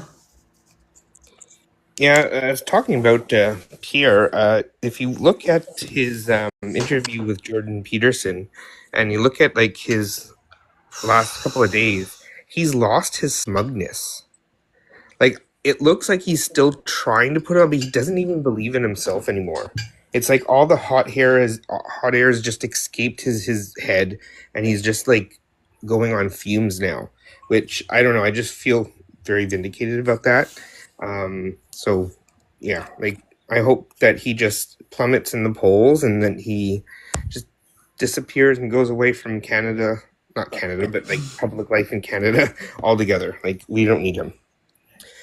And yeah, about the Google Calendar, I was really shocked to hear about that when I read about that. That they took away. Well, obviously, like personally, like I was, I guess, offended about being the Pride Month being removed, but I mean, like I was really shocked about like Black History and like Holocaust Remembrance Day. Like that doesn't even have anything to do with like the Christian right that they want to like push on everyone in the States. Like the Holocaust, Trump is still very pro-Israel right now, more or less because it's only about what he can gain from it, but still, and like Black history too. Like so many people have been saying, "Oh, like the Black population has never had so many jobs under except for under Trump, and he's so pro-Black and everything." But when taking it away, it just seems so.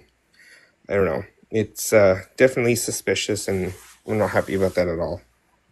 I mean, we know what it is. It's we know what they stand for. They're not. They don't care about minorities. They don't care Yeah. about women. They don't care about anything but themselves and fattening their pockets Yeah. and destroying democracy and destroying other westernized nations. So, Yep, exactly. thanks for sharing.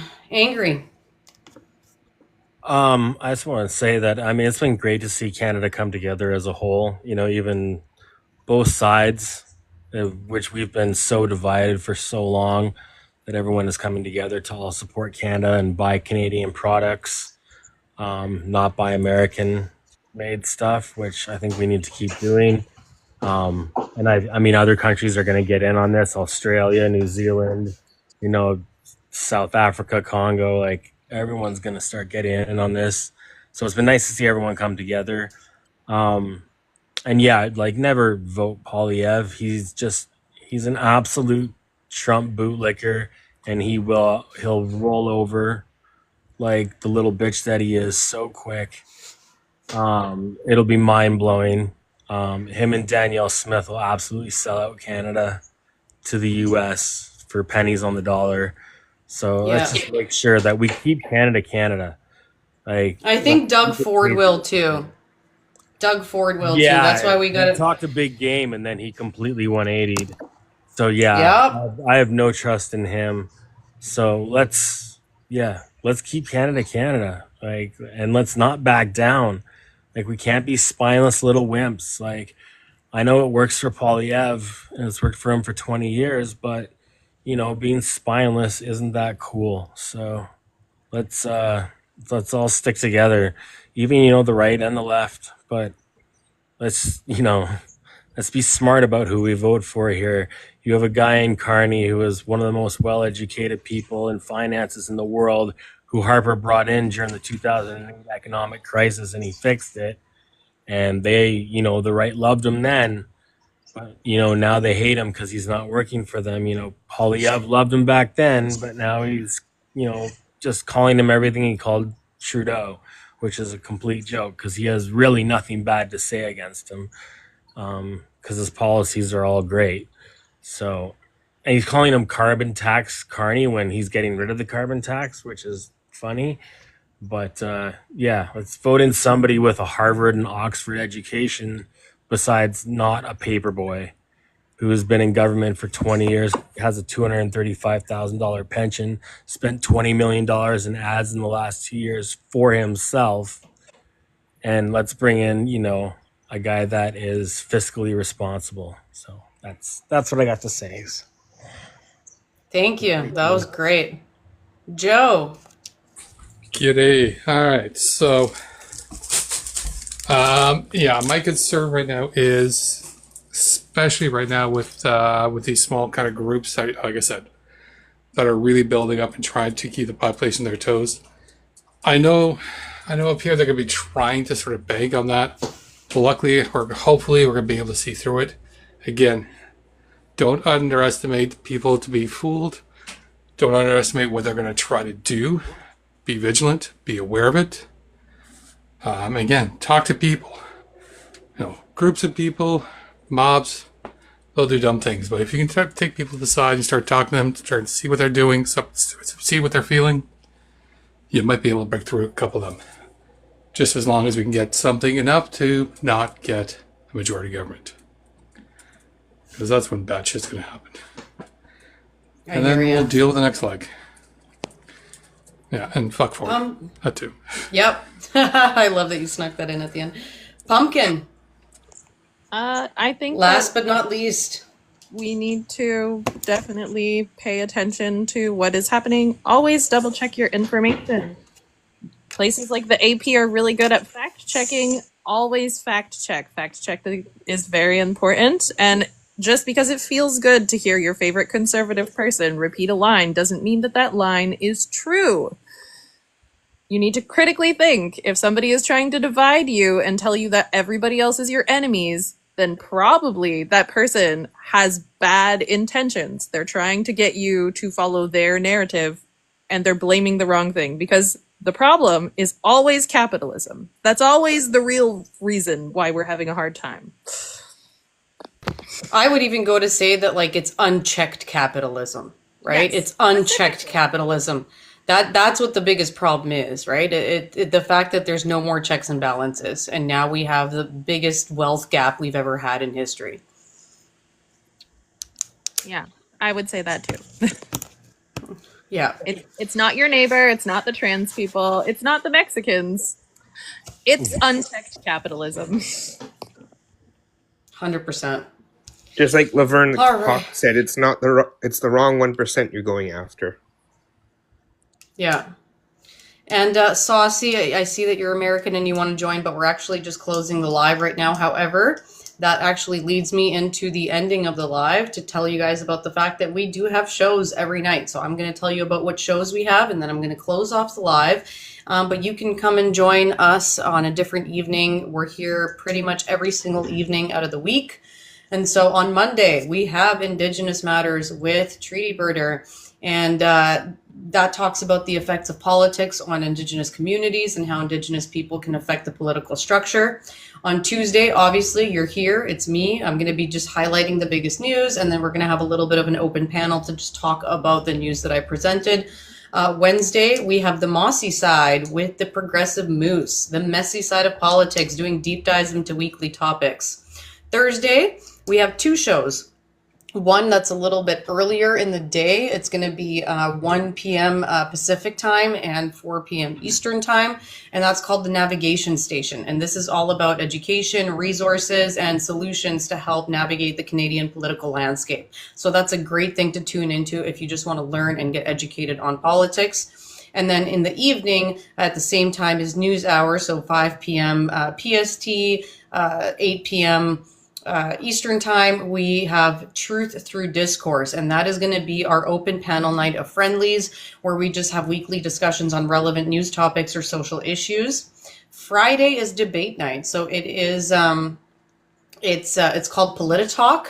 It's hosted by Nerdy, and that's weekly debates over politics and social issues that are focusing on Canada, and it includes the United States. And then actually, I forgot, there's another show before that. We have two shows on Friday now.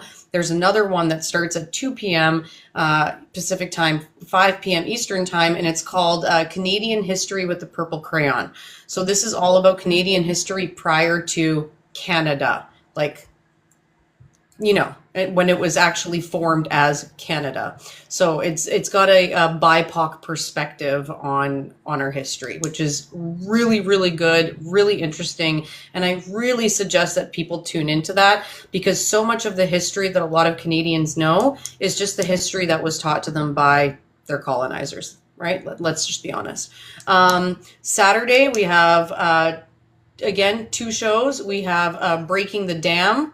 And this one is actually hosted by Jana, who's up here in the box. And it's going to be discussions in a safe space that are focusing on mental health, especially in these tough times, learning new coping skills, increasing mental health awareness, and fighting stigmas. And then in the evening, at the same time as this, we have Radicalized, which is hosted by The Radical. And it's about the gray matter of politics and how religion specifically is impacting the political landscape. So tune in to our shows. We'd love to have you here. We have a lot of different open panels and a lot of opportunities for you guys to jump in and talk about how you're feeling, talk about your opinion, and even bring up some news that maybe we're unaware of.